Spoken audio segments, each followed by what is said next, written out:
ബിസ്മില്ലാഹിർറഹ്മാനിർറഹീം. അൽഹംദുലില്ലാഹി റബ്ബിൽ ആലമീൻ. അർറഹ്മാനിർറഹീം. മാലിക് യൗമിദ്ദീൻ. ഇയ്യാക നഅ്ബുദു വഇയ്യാക നസ്തഈൻ. ഇഹ്ദിനസ് സിറാത്തൽ മുസ്തഖീം. സിറാത്തൽ ലദീന അൻഅംത അലൈഹിം ഗൈറിൽ മഗ്ദൂബി അലൈഹിം വലദ്ദാലീൻ. ആമീൻ.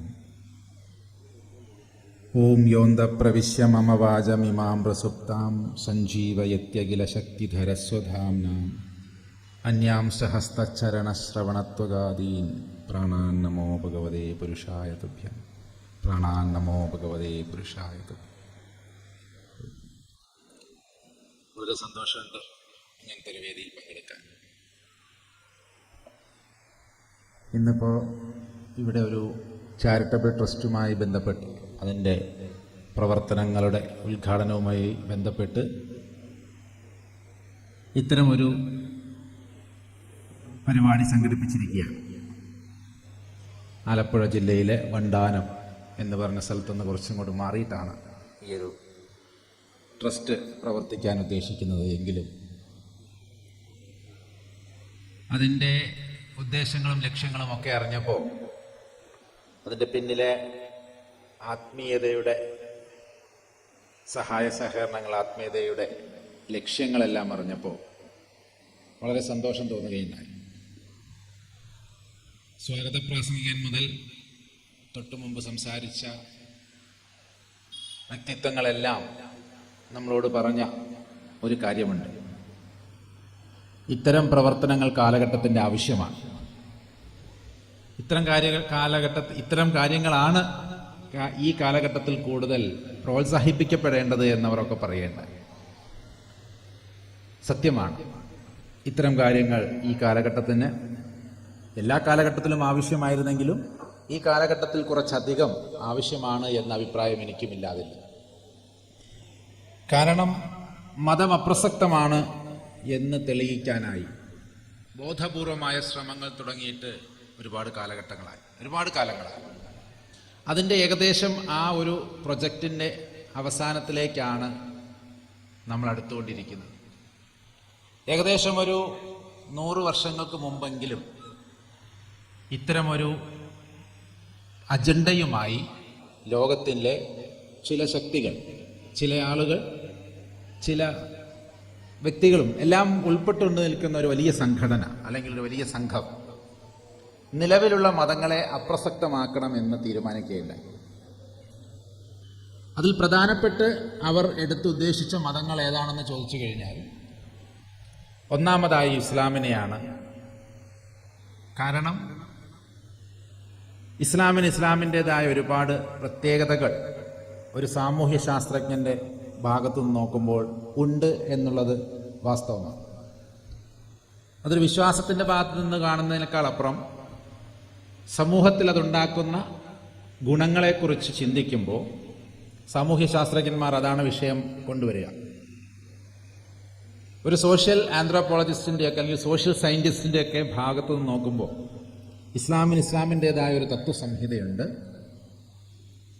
ഒരു ഗ്രന്ഥാധിഷ്ഠിതമായ അല്ലെങ്കിൽ നിയമാനുഷ്ഠിതമായ ഒരു വ്യവസ്ഥയുണ്ട്.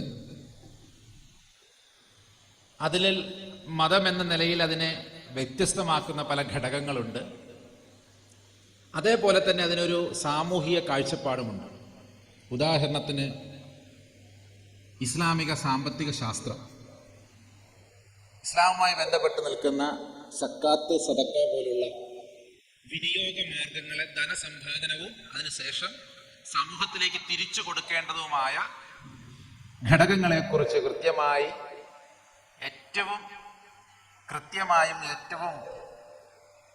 സ്ഥൂലവുമായും ഒക്കെ പറയപ്പെട്ട ഒരു സംഹിത ഇസ്ലാമിനുണ്ട്. ഒരു പക്ഷേ ഏതെങ്കിലും ഒരു മതത്തിൻ്റെ ബേസിൽ നിന്നുകൊണ്ട് ഒരു ബാങ്ക് തുടങ്ങാൻ സാധ്യതയുണ്ടെങ്കിൽ അത് ഇസ്ലാമിക ബാങ്ക് ആയിരിക്കുമെന്നാണ്.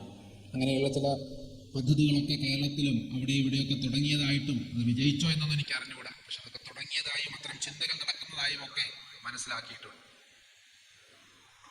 അപ്പോൾ ഇങ്ങനെയൊക്കെയുള്ള വ്യത്യാസമുള്ള, ഇങ്ങനെയൊക്കെയുള്ള വ്യതിരിക്തതകളുള്ള, യുണീക്നെസ് ഉള്ള ഇസ്ലാമിനെയാണ് ആദ്യമായി തകർക്കാൻ ഉദ്ദേശിച്ചുകൊണ്ടുള്ള പദ്ധതികൾ ആവിഷ്കരിക്കപ്പെട്ടത്.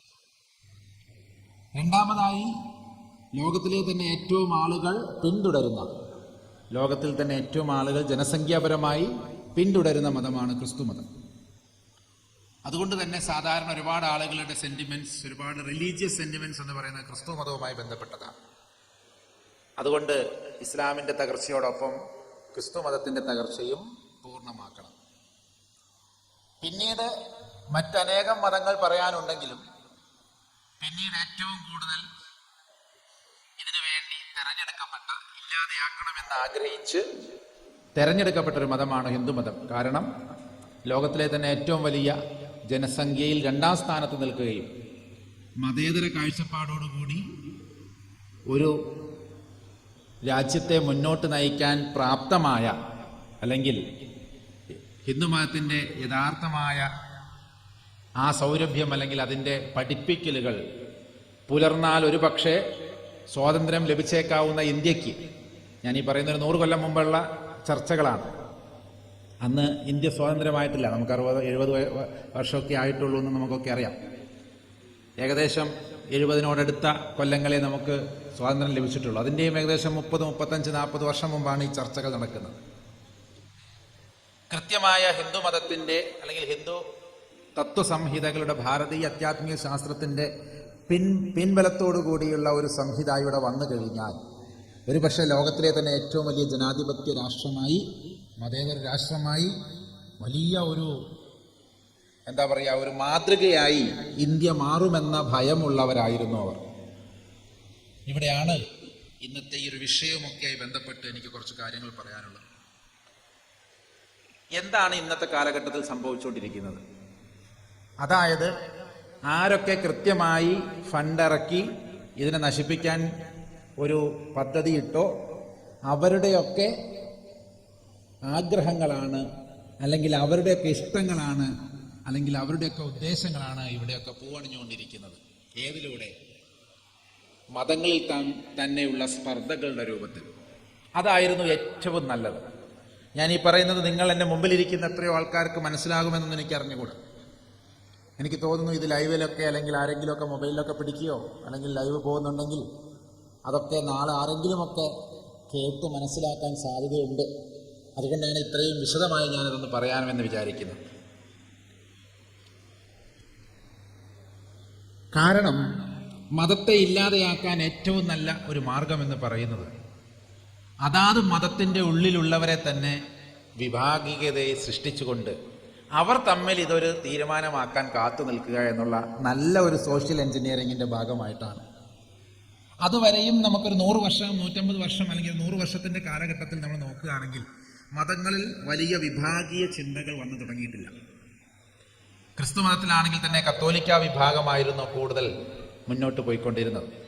ഇസ്ലാമിനെ സംബന്ധിച്ചിടത്തോളം സുന്നി വിഭാഗങ്ങൾക്കായിരുന്നു ആഗോളതലത്തിൽ ഒരു മേൽക്കോയ്മ, അല്ലെങ്കിൽ സൂഫി സുന്നി രീതിയിലുള്ളവർക്കായിരുന്നു കൂടുതൽ ഹോൾഡ്, അല്ലെങ്കിൽ കൂടുതൽ ആളുകളുടെ ഉള്ളിൽ പ്രസക്തി അവർക്കായിരുന്നു കൂടുതലുണ്ടായത്. അതേപോലെ തന്നെ ഹിന്ദുമതത്തിലും നവോത്ഥാനം എന്ന് പറഞ്ഞുകൊണ്ടുള്ള ആളുകളുടെ എണ്ണം, പുത്തനാശയങ്ങളുടെ എണ്ണം വളരെ കുറവായിരുന്നു. എന്നാൽ ഈ ഒരു തീരുമാനം അവർ ആഗോളതലത്തിൽ എടുത്തതിന് ശേഷം അവർ ആദ്യം ചെയ്തത് അവരുടെ ചില ഫണ്ടുകൾ ഉപയോഗിച്ചുകൊണ്ട് അതാത് മതത്തിൽപ്പെട്ട തനിക്ക് കൂടുതൽ പ്രാമുഖ്യം ലഭിക്കണമെന്ന സ്വാർത്ഥ ചിന്തയുള്ളവരെ കണ്ടുപിടിച്ച് ഈ ഫണ്ട് ഏൽപ്പിച്ച് പുതിയ വിഭാഗങ്ങളെ സൃഷ്ടിക്കാനുള്ള സംഘടിതമായ ശ്രമങ്ങൾ നടത്തുക എന്നതായിരുന്നു. ഇത് ചരിത്രം പഠിക്കുന്ന, ചരിത്രത്തിലൂടെ ഒന്ന് കണ്ണോടിക്കുന്ന എല്ലാവർക്കും മനസ്സിലാകും. അതിൻ്റെ പേരിൽ ചിലവർക്ക് ഫണ്ട് കൊടുത്തിട്ടുണ്ട്, ചിലവർ അറിയാതെ തന്നെ ആ ഫണ്ട് മേടിച്ചിട്ടുണ്ട്, ചിലവർക്ക് വേദികൾ കൊടുക്കപ്പെട്ടിട്ടുണ്ട്. ചില അന്താരാഷ്ട്ര ലെവലിലൊക്കെ അന്ന് പോയി സംസാരിക്കാൻ കഴിഞ്ഞ പല ആളുകളും ഉദ്ദേശിച്ചത് അവരെ കൊണ്ട് നവോത്ഥാനം എന്നൊക്കെ പറഞ്ഞ പേരിൽ പലപ്പോഴും 100 വർഷങ്ങൾക്ക് മുമ്പേ ഇങ്ങനെ പ്രസംഗിക്കാനും ആശയങ്ങളുടെ വ്യത്യാസമുള്ള വ്യക്തിത്വങ്ങളെ തെരഞ്ഞുപിടിച്ച് അറിഞ്ഞോ അറിയാതെ അവർക്കൊക്കെ സപ്പോർട്ട് കൊടുക്കുന്ന ഒരു മെക്കാനിസം ഇവിടെയുണ്ട്. ഇന്നും വളരെ ബുദ്ധിമുട്ടി തന്നെയാണ് ഞാൻ ജീവിച്ച് മുന്നോട്ട് പോകുന്നത്. സ്പോൺസർ ചെയ്യാനാണ് എങ്കിൽ ഇത്തരം സംഘടനകളുടെ ഒരുപാട് ഓഫറുകൾ തെളിഞ്ഞും ഒളിഞ്ഞും അനേക പ്രാവശ്യം എൻ്റെ മുമ്പിൽ വന്നിട്ടുള്ളതാണ്. ഒരു ചെറിയ മനോഭാവത്തിലെ മാറ്റം മതി ഞാൻ ഇന്ന് ജീവിക്കുന്നതിൽ നിന്ന് 1000 ഇരട്ടി സൗഭാഗ്യത്തോടുകൂടി ജീവിച്ചു പോകാൻ എത്രയോ ഓഫറുകൾ വന്നു കഴിഞ്ഞു. കാരണം വ്യത്യസ്തമായി സംസാരിക്കുന്നവരെ, വ്യത്യസ്തമായി കാര്യങ്ങൾ മനസ്സിലാക്കുന്നവരെ, വ്യത്യസ്ത വ്യക്തിത്വങ്ങളുള്ളവരെ, ഉയർന്നു പൊങ്ങി മറ്റുള്ളവരുടെ മുമ്പിൽ ആളാകണമെന്ന് ആഗ്രഹിക്കുന്ന എല്ലാവരെയും കാത്തിരിക്കുന്നത് ഈ ഒരു ദുർഗതിയാണ്. അല്ലെങ്കിൽ ഈ ഒരു ദുർഗതി എന്നൊന്നും പറയാൻ പറ്റൂല ചിലരെ സംഭവം. അല്ലെങ്കിൽ ഈ ഒരു അവസ്ഥയിലേക്കാണ് അവരൊക്കെ എത്തിപ്പെടുക. മറ്റുള്ളവരെക്കാൾ കൂടുതൽ തനിക്ക് വേദികളുണ്ടാവണം, സമ്പത്തുണ്ടാവണം, പ്രശസ്തി ഉണ്ടാകണം എന്ന് വിചാരിക്കുന്ന എല്ലാവർക്കും ഈ ഓഫർ എന്നും ഉള്ളതാണ്. ഇവിടെ പലവരും പറയുകയുണ്ടായി, സോഷ്യൽ മീഡിയയിലൂടെ എൻ്റെ പ്രസംഗങ്ങൾ വൈറലായ കാര്യങ്ങളൊക്കെ നിങ്ങൾ ശ്രദ്ധിച്ചിട്ടുണ്ടോ എന്നറിയില്ല. ഞാൻ ഒരിക്കൽ പോലും ഞാനോ എൻ്റെ കൂട്ടത്തിലുള്ള എൻ്റെ മുരീദുകളോ അല്ലെങ്കിൽ എൻ്റെ മുരീദന്മാരോ ഒരു വീഡിയോ പോലും ഞങ്ങളുടെ ഒന്നും ഫേസ്ബുക്ക് പോസ്റ്റുകളിലോ ഒന്നും പോസ്റ്റ് ചെയ്തിട്ടില്ല. ഒരിക്കൽ പോലും ഞങ്ങളൊരു ഒരു വീഡിയോ ഇത്രയൊക്കെ വൈറലായി കോടിക്കണക്കിന് ആളുകൾ കണ്ട വൈറൽ പോസ്റ്റുകൾ ഉണ്ടെന്ന് എനിക്കറിയാം. അതിലെത്ര ലൈക്ക് ഉണ്ടെന്ന് പോലും നോക്കാൻ ഞങ്ങളൊന്നും കയറിയിട്ടില്ല. ഇത് ചെയ്യാൻ അറിയാഞ്ഞിട്ടല്ല, ഒരു പക്ഷേ കേരളത്തിൽ ഇത് ചെയ്യാൻ അറിയാവുന്ന ഏറ്റവും വലിയ digital media marketing IT company നടത്തിയ മോനാണ് എൻ്റെ മോൻ, ബാക്കിലിരിക്കുന്ന രാജേന്ദ്രനാഥ്. ഐവൻസ് IT സൊല്യൂഷൻസ് എന്ന് പറയുന്ന കമ്പനി ഡിജിറ്റൽ മാർക്കറ്റിംഗ് രംഗത്ത് ഫേസ്ബുക്ക് മറ്റതൊക്കെ വെച്ചുകൊണ്ട് ചെയ്യാൻ അറിയാവുന്ന, അതിനുവേണ്ടി മറ്റുള്ളവരെ സഹായിച്ചുകൊണ്ടിരുന്ന ഒരു കമ്പനിയുടെ പൂർണ്ണ ചുമതലക്കാരനായിരുന്ന, ഞങ്ങൾ തന്നെ തുടങ്ങിയൊരു കമ്പനിയാണ്. ആ കമ്പനിയുടെ പൂർണ്ണ ചുമതലയുള്ള ഒരാളായിരുന്നു അദ്ദേഹം. എൻ്റെ ഒരു സമ്മതം മതി ഒരു വീഡിയോ ആരെക്കാൾ കൂടുതലും വൈറലാക്കി ലക്ഷക്കണക്കിന് ആളുകളിലേക്ക് എത്തിക്കാൻ കഴിയുമായിരുന്നു. ഇവിടെ എന്താണ് എന്നെ സഹായിച്ചത്? അതാണ് ഇന്നത്തെ വിഷയം. എന്നെ സഹായിച്ചത് ഇതാണ്. എൻ്റെ മതത്തിൽ, മതം അല്ലെങ്കിൽ മതം എന്ന വാക്കിനേക്കാളും ദീൻ എന്ന വാക്കാണ് എനിക്കിഷ്ടം.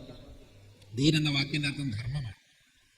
ഓരോരുത്തരും അവനവന്റെ ധർമ്മത്തിലൂടെ മുന്നോട്ട് പോവുകയാണെങ്കിൽ ധർമ്മം ചർച്ച ചെയ്യുന്ന ആദ്യത്തെ വിഷയം ഇതാണ്. അവനവന്റെ അഹങ്കാരം, അവനവന്റെ സ്വാർത്ഥത, ഇതിനെയാണ് എങ്ങനെയാണ് കൈകാര്യം ചെയ്യുക എന്നതാണ് ആദ്യമായി എല്ലാ ദീനിന്റെ വ്യവസ്ഥകളും നമ്മളോട് പറയുന്നത്. ദീൻ ഒന്നേ ഉള്ളൂ, കാരണം ദൈവം ഒന്നേ ഉള്ളൂ എങ്കിൽ ദൈവത്തിന്റെ ധർമ്മവും ഒന്നായിരിക്കണം. അത് നേരത്തെ പറഞ്ഞ പോലെ 6 എഴുതിയ കൊടുത്തയച്ച കടലാസ് തിരിച്ചാണോ മറിച്ചാണോ പിടിച്ചത് എന്നതിന്റെ വ്യത്യാസത്തിൽ മാത്രം അങ്ങനെയൊക്കെ തോന്നും. ചിലവർക്കത് വള്ളിയാണെന്ന് തോന്നിയിട്ടുണ്ട്. ഞാനിത് ഞങ്ങളുടെയൊക്കെ ട്രെയിനിങ് ക്ലാസ്സുകളിൽ ഇത് ഉപയോഗിക്കാറുണ്ട്. മുബാറക്ക് പറഞ്ഞു എന്ന് പറയുന്നത്, മുബാറക്ക് ഇന്നലെ എന്നെയും കാണിച്ചു. ചിലവർ പറഞ്ഞു ഇതിങ്ങനെ കീ എന്നൊക്കെ ഇടുന്ന വള്ളിയാണ്, കാരണം ഇങ്ങനെ നോക്കുമ്പോൾ ചിലപ്പോൾ അതും തോന്നും. ചിലവർ പറഞ്ഞു ഇൻവേർട്ടഡ് കൊമ, അത് കൊമയാണെന്ന് പറഞ്ഞവരുണ്ട്. അതും ശരിയാണ്, ഇങ്ങനെ ഇട്ട് കഴിഞ്ഞാൽ 9 പോലെ, ചിലർ 9 പറഞ്ഞിട്ടുണ്ട്. അങ്ങനെ നമ്മുടെയൊക്കെ നോട്ടത്തിനനുസരിച്ച് പല രീതിയിൽ നമുക്ക് തോന്നപ്പെടുന്നതാണെങ്കിലും ദൈവം അവതരിപ്പിച്ച ധർമ്മവ്യവസ്ഥയ്ക്ക്, ദീൻ വ്യവസ്ഥയ്ക്ക് ഒരു രീതിയെ ഉണ്ടാകാൻ സാധ്യതയുണ്ട്. അതിൻ്റെ പ്രവാചകന്മാരും അനുവാചകരും അല്ലെങ്കിൽ അതിൻ്റെ പ്രയോക്താക്കളുമായിട്ടാണ് നമ്മുടെ എല്ലാ പ്രവാചക ശ്രേണികളും ഗുരുപരമ്പരകളും നമുക്കുണ്ടായിട്ടുള്ളത് എന്ന് മനസ്സിലാക്കിയാൽ തീരാവുന്ന പ്രശ്നമേ ഇവിടെയുള്ളൂ. ധർമ്മത്തിൻ്റെ ആദ്യത്തെ പ്രബോധനം തന്നെ, അല്ലെങ്കിൽ ആദ്യമായി ധർമ്മം എന്ന് ദീൻ കൈകാര്യം ചെയ്യേണ്ടുന്ന വിഷയം ഏതാണെന്ന് ചോദിച്ചു കഴിഞ്ഞാൽ നമ്മളൊക്കെ തെറ്റിദ്ധരിച്ചിരിക്കുന്നു, ദൈവത്തെക്കുറിച്ചാണ്. ദൈവത്തെക്കുറിച്ചല്ല ധർമ്മം ആദ്യമായി പറയേണ്ടത്. ആദ്യമായി തുടങ്ങേണ്ടത് ഈശ്വര വിശ്വാസത്തിലൂടെയാണ്, ഏകദൈവ വിശ്വാസത്തിലൂടെയാണ്. ഇന്നും ഞങ്ങൾ ഒരു സംസാരത്തിൽ ആരോ ചോദിക്കുകയുണ്ടായി ഹിന്ദു ദൈവ വിശ്വാസത്തെക്കുറിച്ച്. ലോകത്തോട് ആദ്യമായി ഏകദൈവ വിശ്വാസം ഊട്ടിയുറപ്പിക്കാനുള്ള ശ്ലോകങ്ങൾ അവതരിപ്പിച്ചത് 5000 വർഷമെങ്കിലും പഴക്കമുണ്ടാകും ഋഗ്വേദം. അത്രയൊന്നും അല്ല ഞങ്ങളുടെ വിശ്വാസപ്രകാരം. പക്ഷെ ഏറ്റവും വിമർശകരായിട്ടുള്ളവരുടെ വാക്കുകളിൽ പോലും 5000 കൊല്ലത്തെ പഴക്കമുണ്ട് ഋഗ്വേദത്തിന്. ആ ഋഗ്വേദത്തിൽ പറയുന്നുണ്ട് ഏകം സത് തദ് വിപ്രാഹ ബഹുധാവദന്തി, ഏകം സത് വിപ്രാഹ ബഹുധാവദന്തി എന്ന് പറയും.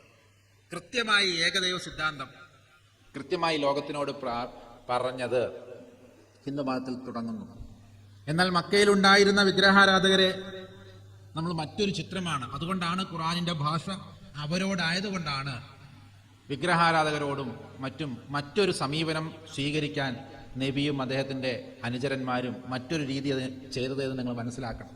അത് ഇവിടെയുള്ളവരെ കുറിച്ചായിരുന്നില്ല, അല്ലെങ്കിൽ ഇവിടെയുള്ള ഹിന്ദു മതത്തിൽ അത്തരം വാദങ്ങൾ ഉണ്ടായിരുന്നില്ല. അത് കൂടുതൽ മനസ്സിലാക്കുമ്പോൾ നമുക്ക് മനസ്സിലാക്കാൻ സാധിക്കും. എന്താണോ സൂറത്തുൽ ഇഖ്ലാസ്, അതിന് തത്തുല്യമായ അതുപോലെയുള്ള അർത്ഥങ്ങൾ വരുന്ന ഒരുപാട് ശ്ലോകങ്ങൾ നമുക്കൊക്കെ കാണാനായിട്ട് സാധിക്കും. അജം നിർവികൽപ്പം നിരാകാരമേകം നിരാനന്ദമാനന്ദം അദ്വൈത പൂർണ്ണം പരം നിർഗുണം നിർവിശേഷം നിരീഹം പരബ്രഹ്മരൂപം ഗണേശം ഭജേമ എന്ന് തുടങ്ങുന്ന ഒരു 3 ശ്ലോകങ്ങളുണ്ട്. സൂറത്തുൽ ഇഖ്ലാസിന്റെ ഓരോ വാക്കുകളോടും തുല്യമാണത്. അജം, ജനിക്കപ്പെട്ടവനല്ല, ജനിച്ചിട്ടില്ല. ലം യലിദ് വലം യൂലദ് വലം യകുൽ ലഹു കുഫുവൻ അഹദ്. ആരെയും ജനിപ്പിച്ചിട്ടുമില്ല, ആരെയും ജനിക്കാനും അനുവദിച്ചിട്ടില്ല. ആരുടെയും അച്ഛനോ ആരുടെയും അമ്മയോ ആരുടെയും പിതാവുമോ ഒരു മാതാവും ഒന്നുമല്ല എന്ന് പറയുന്ന ഒരു സംഭവം. ഒരൊറ്റ വാക്കിൽ അജം, ജനിക്കാത്തവൻ, ഈശ്വരൻ ജനിക്കാത്തവനാണ്. നിർവികൽപ്പം, കൽപ്പനകൾക്കൊക്കെ അപ്പുറത്താണ്, എനിക്കൊന്നും സങ്കല്പിക്കാൻ കഴിയാത്ത അത്രയും രീതിയിലുള്ളവനാണ്. ദൈവത്തെക്കുറിച്ചും അങ്ങനെ എത്രയോ പ്രാവശ്യമാണ്. നിങ്ങളുടെ വിചാരങ്ങൾക്കും അപ്പുറമാണ് എൻ്റെ വിചാരങ്ങൾ. ഖുറാനിലുടനീളം ഇത് നമുക്ക് കാണാനായിട്ട് സാധിക്കും. അജം, നിർവികൽപ്പം, നിരാകാരമേകം, ഒരു ആകാരവും ഇല്ല, ഒരു തരത്തിലുള്ള രൂപങ്ങളുമില്ലാത്ത നിർഗുണം, നിരാകാരനും ഏകനുമാണ്. ഖുൽ ഹു അല്ലാഹു അഹദ്, ഏകനാണ്, അവിഛിന്നനാണ്. അതായത് അഹദ് എന്ന വാക്കിന്റെ അർത്ഥം വെറും ഏകമാണെന്ന് മാത്രം വ്യാഖ്യാനിക്കരുത്. ഏകം എന്ന് പറഞ്ഞാൽ ഞാനിപ്പോ ഇവിടുത്തെ ഏകനായ സന്യാസിയാണ്, അതിന്റെ അർത്ഥം വേറെ സന്യാസിമാരുണ്ടാകും. അല്ലാഹുവിനെ കുറിച്ച് അങ്ങനെ പറയാൻ പറ്റില്ല. ഏകനായത് വേറെ ഉണ്ട് എന്നൊരു അർത്ഥം പോലും യോജിപ്പിക്കാൻ പറ്റില്ല. രണ്ടില്ല, അവിഛിന്നനാണ്. അങ്ങനെ കഷ്ണങ്ങളായോ പലതായോ പോകാൻ കഴിയാത്തൊരു രീതി. ഇത് പറഞ്ഞു തുടങ്ങിയാൽ തീരൂല. അതുകൊണ്ട് ഞാൻ എപ്പോഴും രാവിലെ ചൊല്ലുന്ന പ്രാർത്ഥനകൾ, ഈ 2 പ്രാർത്ഥനകളും സൂറത്തുൽ ഇഖ്ലാസ് ദൈവത്തെക്കുറിച്ചാണ്, ഉറപ്പാണ്. പക്ഷേ മതം ആദ്യമായി അതിന്റെ പ്രായോഗികതയിലേക്ക് വരുമ്പോൾ കൈകാര്യം ചെയ്യുന്ന വിഷയം ആദ്യമായി മനുഷ്യനോടാണിത് പറയുന്നത്. മനുഷ്യനോട് പറയുന്നു, മുട്ടിയാൽ മുട്ടുന്ന ചെളിക്കട്ടയിൽ നിന്ന് നിന്നെ ഞങ്ങൾ സൃഷ്ടിച്ചു എന്ന് പറയുമ്പോൾ മനുഷ്യന്റെ ഈ ചെളിയോളം താഴ്ന്ന ചെളിത്തരം നമുക്ക് ഇപ്പോഴും ഉണ്ട്. നമ്മളെ മനുഷ്യനെ ചെളിയിൽ നിന്നും മണ്ണിൽ നിന്നും നശ്വരതയിൽ നിന്നും നമുക്ക് ഉണ്ടാക്കിയെന്ന് പറയുമ്പോൾ ആരാണ് ഉണ്ടാക്കിയിരിക്കുന്നത്?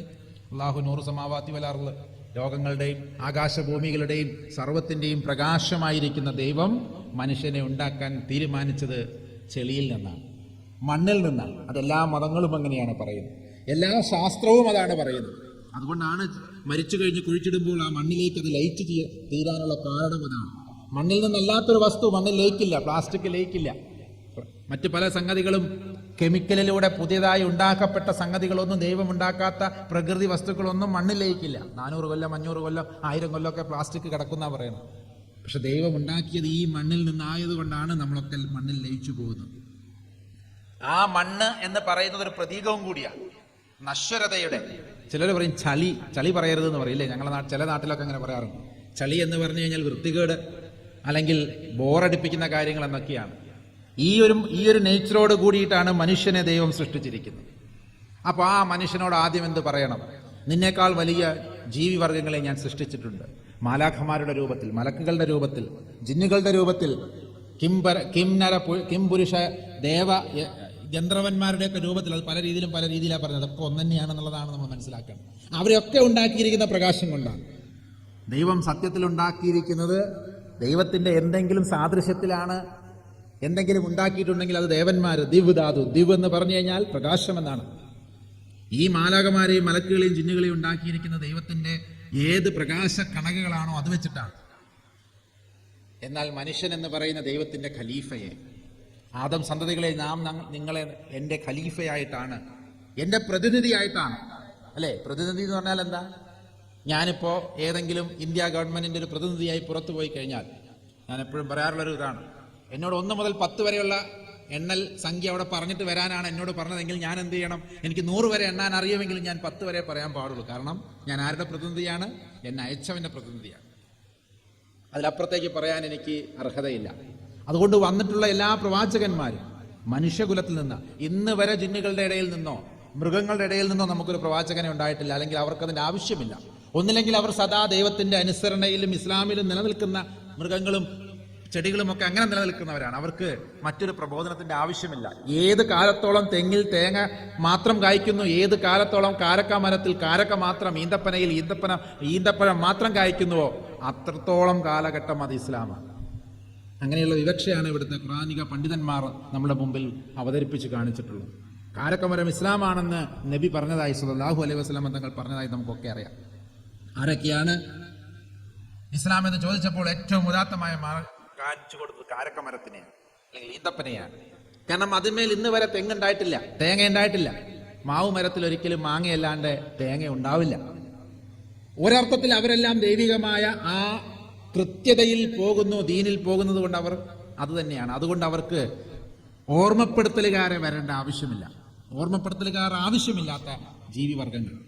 എന്നാൽ അതേപോലെ തന്നെ മാലാഖമാർക്കും അതിന്റെ ആവശ്യമില്ല. കാരണം എന്താണ്? അവരും സുജൂദിൽ കിടന്ന് സുജൂദ് ചെയ്തുകൊണ്ട് അള്ളാഹുവിനെ, ദൈവത്തെ സ്തുതിക്കുന്നവർ അങ്ങനെ തന്നെ നൂറ്റാണ്ടുകളായി ലക്ഷക്കണക്കിന് കോടിക്കണക്കിന് കൊല്ലം അങ്ങനെ ചെയ്യാൻ അവർക്കൊരു മടിയുമില്ല. അവർക്ക് ദാഹങ്ങളോ മറ്റ് നമുക്കുള്ളതുപോലുള്ള പ്രശ്നങ്ങളൊന്നുമില്ല. ഇതൊരു 10 മിനിറ്റ് ഇവിടെ നിൽക്കാൻ പറഞ്ഞു കഴിഞ്ഞാൽ, പലപ്പോഴും ഞാൻ ശ്രദ്ധിച്ചിട്ടുണ്ട്, നിർബന്ധമാക്കപ്പെട്ട ജുമാ നമസ്കാരത്തിന് ഇടയിൽ പോലും അസ്വസ്ഥത കാണിക്കുകയും അല്ലെങ്കിൽ ഉറങ്ങിപ്പോവുകയൊക്കെ ചെയ്യുന്ന ആളുകളെ ഒരിക്കലും ഈ പരിപാടി, ഈ ആരാധന എന്ന് പറഞ്ഞ പരിപാടി മാലാഖമാരെ ഏൽപ്പിച്ചിരുന്നെങ്കിൽ അവിടെ ഒരു ഉറക്കവും തൂങ്ങൂലായിരുന്നു. അവർ എന്നും സുജൂദിലെങ്കിൽ സുജൂദ്, പറന്നിട്ടെങ്കിൽ പറന്നിട്ട്, കിടന്നിട്ടെങ്കിൽ കിടന്നിട്ട്, ഇരുന്നിട്ടെങ്കിൽ ഇരുന്നിട്ട്, ഏത് രീതിയിലാണെന്ന് പറഞ്ഞു കൊടുത്താൽ മതി, അവരത് തുടരുമായിരുന്നു. ഇതൊക്കെ നിലനിൽക്കുക, അതായത് മറ്റതൊക്കെ എണ്ണയിട്ട ഒരു യന്ത്രം കണക്ക് എത്ര നേരം വേണമെങ്കിലും അവർക്ക് ചെയ്യാൻ കഴിവുള്ള ജീവിവർഗങ്ങളായ മനുഷ്യരുടെ മേലെയുള്ള പ്രകാശത്താൽ സൃഷ്ടിക്കപ്പെട്ടവരെയും തള്ളിക്കളഞ്ഞ് മനുഷ്യർക്ക് താഴെയുള്ള ജീവിവർഗങ്ങളെയും പക്ഷിമൃഗാദികളെയും ലതാദികളെയും ഒക്കെ തള്ളിക്കളഞ്ഞ് അതിൻ്റെ ഏകദേശം നടുക്കുള്ള ചളിയിൽ നിന്നുണ്ടാക്കിയ, അല്ലെങ്കിൽ വെറും ഒരു രക്തക്കട്ടയിൽ നിന്ന്, അലക് ഇഖ്റ ബിസ്മി റബ്ബുക്കല്ലദീ ഖലഖ് ഖലഖൽ ഇൻസാന മിൻ അലക് എന്നൊക്കെ പറയുന്ന ആദ്യത്തെ ഖുർആൻ അധ്യായം തുടങ്ങുന്ന, അല്ലെങ്കിൽ ആദ്യത്തെ വെളിപാട് നബിക്ക് ലഭിച്ചതായ ആ വെളിപാട്, സല്ലല്ലാഹു അലൈഹി വസല്ലം തങ്ങൾക്ക് ലഭിച്ച ആ വെളിപാട് ഇങ്ങനെയാകുന്നു. തുടക്കം ആ പറയുന്ന രക്തക്കട്ടയിൽ, അതായത് രക്തക്കട്ട നശിച്ചു പോകും, വളരെ പെട്ടെന്ന് അത് ക്ലോട്ടായി പോകും, അത് കട്ട പിടിച്ചു പോകും. അത് അതിൻ്റെ മാതൃശരീരത്തിൽ നിന്ന് മാറ്റിക്കഴിഞ്ഞാൽ അത് എത്രയും പെട്ടെന്ന് അതിൻ്റെ സ്വഭാവം മാറുന്ന അത്രയും നശ്വരതയാണ് മനുഷ്യനുള്ളത് എന്നാണ് ഈ വാചകങ്ങളിലൂടെയൊക്കെ നമ്മൾ മനസ്സിലാക്കേണ്ടത്. എന്ന് മനസ്സിലാക്കിയാൽ നമ്മൾ ആദ്യം പണി ചെയ്തു തുടങ്ങുക നമ്മുടെ ശരീര മനസ്സിൻ്റെ മാലിന്യങ്ങളോടാണ്. റിനാത്തുൽ നഫ്സ് എന്ന് സൂഫി വചനങ്ങളുണ്ട്. സൂഫികൾ പറയാറുണ്ട്, ഏറ്റവും വലിയ യുദ്ധം അത് ശരീര മനസ്സുകളുടെ മാലിന്യങ്ങളോടാണ്, പ്രത്യേകിച്ച് മനോമാലിന്യങ്ങളോടാണ് ഏറ്റവും വലിയ യുദ്ധം ചെയ്യുന്നത്. എല്ലാ മതങ്ങളുടെയും അടിസ്ഥാനം ഇതാണ്. ചിത്തസ്യ ശുദ്ധയെ കർമ്മ നത്തു വസ്തുപലഭ്യത എന്ന് ശങ്കരാചാര്യര് അദ്ദേഹത്തിന്റെ വിവേക ചൂടാമണി എന്ന് പറയുന്ന പ്രകരണ ഗ്രന്ഥത്തിൽ തന്റെ ശിഷ്യന്മാരോട് പറയും. ശുദ്ധിക്കായിക്കൊണ്ടാണ്, നിങ്ങളുടെ ഹൃദയ ശുദ്ധിക്കായിക്കൊണ്ടാണ് ആരാധനകൾ ഏർപ്പെടുത്തി വെച്ചിരിക്കുന്നത്. അല്ല ദൈവത്തിന് നിങ്ങളുടെ ഇതിന്റെ കണക്കെടുത്തിട്ട് പുള്ളിക്ക് അവസാനം നോക്കി നിങ്ങൾക്ക് മാർക്കിടാൻ വേണ്ടിയിട്ടുള്ള ഒരു രാജാവൊന്നും അല്ല, അല്ലെങ്കിൽ അങ്ങനെയുള്ള ഒരു എന്താ പറയുക, ഒരു പുകഴേന്തിയൊന്നും അല്ല ദൈവം എന്ന് മനസ്സിലാക്കുക. ഈ ലോകം മുഴുവൻ സൃഷ്ടിച്ച് പരിപാലിക്കുന്ന ആൾക്ക് നിങ്ങളുടെ ആരാധന കൊണ്ട് എന്ത് കിട്ടാനാണ്?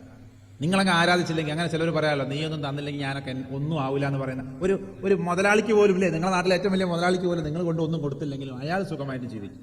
ഈ കണ്ട മുതൽ മുഴുവൻ ആളുന്ന മുതലാളിയായ ജലാലായ ദൈവത്തിന് നിങ്ങളുടെ ഒരു നമസ്കാരം അല്ലെങ്കിൽ നിങ്ങളുടെ ഒരു സുജൂദ് എന്തിനാണ്? അത് നിങ്ങൾക്ക് കൂടി ഗുണകരമായി തീരാൻ വേണ്ടിയിട്ടാണ്. നിങ്ങളുടെ ആത്മസംസ്കരണമാണ് അതിലൂടെ ദൈവം ഉദ്ദേശം വെക്കുന്നത് എന്ന് മനസ്സിലാക്കാം. അല്ലാതെ ഇതെന്തോ കടം മേടിച്ചത് ഇങ്ങനെ കടം തീർക്കുന്ന ഒരു തൊഴിലാളിയുടെ, അല്ലെങ്കിൽ എന്താ പറയുക, ഏതെങ്കിലും പലിശ കമ്പനിയിൽ നിന്ന് പലിശ വാങ്ങി അതിന് കടം തീർക്കാൻ വേണ്ടി ജീവിക്കുന്നവന്റെ മനോഭാവത്തോടു കൂടി കടം തീർക്കാൻ പുറപ്പെടരുത്. ആരാധനാ വിഷയത്തിൽ ഓരോ ആരാധനയും ശുദ്ധിയാണ്. അത് തെളിയിക്കാനും അത് മനസ്സിലാക്കി കൊടുക്കാനും വേണ്ടിയിട്ടാണ് ശുദ്ധിയായി എല്ലാ മതങ്ങളും മണ്ണുകൊണ്ടും വെള്ളം കൊണ്ടുമൊക്കെ ശുദ്ധി ചെയ്യാൻ നമ്മളോട് കൽപ്പിക്കുന്നു. ഒന്ന് ആലോചിച്ച് നോക്കൂ, ശുദ്ധമായി നമ്മൾ ആരാധന കർമ്മത്തിൽ ഏർപ്പെടുമ്പോൾ അതിലൂടെ ലക്ഷ്യമാക്കപ്പെടുന്നത് നമ്മുടെ മനസ്സിന്റെയും ആത്മാവിന്റെയും ശുദ്ധിയാണ്. ജിഹാദുൽ അക്ബർ ഏതാണെന്ന് ചോദിച്ച സമയത്ത്, ബദറൊക്കെ കഴിഞ്ഞ് വരുന്ന സമയത്ത്, ബദർ യുദ്ധം കഴിഞ്ഞ് അവർ വിജയിച്ച് വരുന്ന സമയത്ത് റസൂലുള്ളാഹി സ്വല്ലല്ലാഹു അലൈഹി വസല്ലമ തങ്ങൾ തൻ്റെ സഹാബിമാരോട് പറഞ്ഞു, ഇനി നമുക്ക് മറ്റൊരു ജിഹാദുൽ അക്ബർ ഉണ്ട്, വലിയ ഒരു ജിഹാദ് കൂടി ചെയ്തു തീർക്കാനുണ്ട്.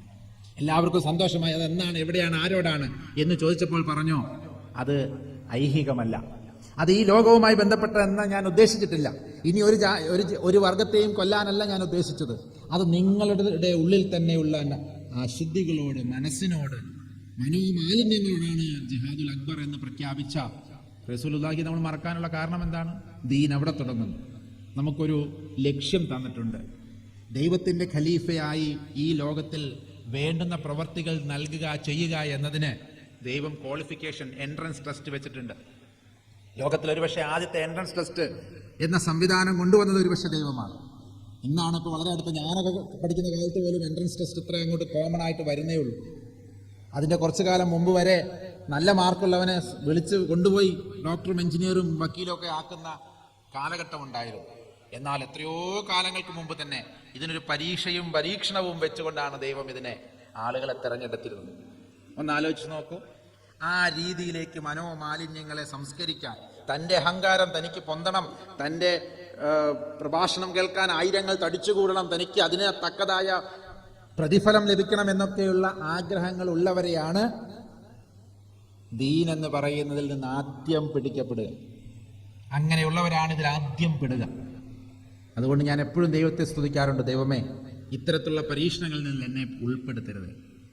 കാരണം അത്തരത്തിലുള്ള പരീക്ഷണങ്ങളിൽ ഏർപ്പെട്ടു പോയാൽ, അല്ലെങ്കിൽ അത്തരം കാര്യങ്ങളിൽ നമ്മൾ വീണുപോയാൽ ദൈവത്തിന് നമ്മളെ എന്താക്കാൻ കഴിയില്ല, അദ്ദേഹത്തിന്റെ വാക്കുകൾ പറയുന്ന പ്രതിനിധിയാക്കാൻ കഴിയില്ല. നമ്മുടെ സ്വന്തത്തിന്റെ വാക്കുകൾ അവിടെ വന്നു പോകും. ദൈവം ഉദ്ദേശിക്കാത്ത ആശയങ്ങൾ നമ്മുടെ വാക്കുകളിലൂടെ ഉതിർന്നു വീഴും. നമ്മുടെ ശത്രുക്കൾ ഉദ്ദേശിക്കുന്ന വാക്കുകൾ നമ്മുടെ ഉള്ളിൽ വന്നു വീഴും. ദൈവം ഒരിക്കലും മതത്തെ സമീപിക്കുമ്പോൾ പറഞ്ഞൊരു കാര്യമുണ്ട്, ഇത് ഹൃദയപരമാണ്. ഹൃദയത്തോട് കൂടി വേണം, ഹൃദയത്താൽ വേണം മതത്തെ സമീപിക്കാൻ. എല്ലാ മതത്തിലും അത് പറയുന്നു. ഹൃദയത്തിനൊരു ഭാഷയുണ്ട്, തലയ്ക്ക്, ബുദ്ധിക്ക്, തലച്ചോറിന്, യുക്തിക്കൊരു ഭാഷയുണ്ട്. ഇന്ന് പലപ്പോഴും പല പള്ളി കമ്മിറ്റി മീറ്റുകളിലും അമ്പല കമ്മിറ്റി മീറ്റിങ്ങുകളും അല്ലെങ്കിൽ ഇടവക മീറ്റിങ്ങുകളും ഒക്കെ കാണുമ്പോൾ ഏതോ പാർട്ടിയുടെ മീറ്റിംഗ് നടക്കുകയാണെന്നുള്ളൊരു പ്രതീതി പലപ്പോഴും തോന്നാറുണ്ട്. ഞാനിവിടെ എല്ലായിടത്തും പോകുന്നതുകൊണ്ട് പറയാം. അല്ലെങ്കിൽ നേതൃത്വം കൊടുക്കുന്ന പുരോഹിതന്മാരോട് സംസാരിക്കുന്ന രീതി കാണുമ്പോൾ തോന്നാറുണ്ട്, ഇതെന്തോ ജനാധിപത്യ വ്യവസ്ഥയിലെ അല്ലെങ്കിൽ ഈ പറയുന്ന പോലെ ചില പാർട്ടികളുടെ സ്വഭാവം കാണിച്ചുകൊണ്ട്. എങ്ങനെയാണ് നമ്മളിങ്ങനെ സ്വത്വബോധം വച്ചു മാറിപ്പോയത്? എങ്ങനെയാണ്?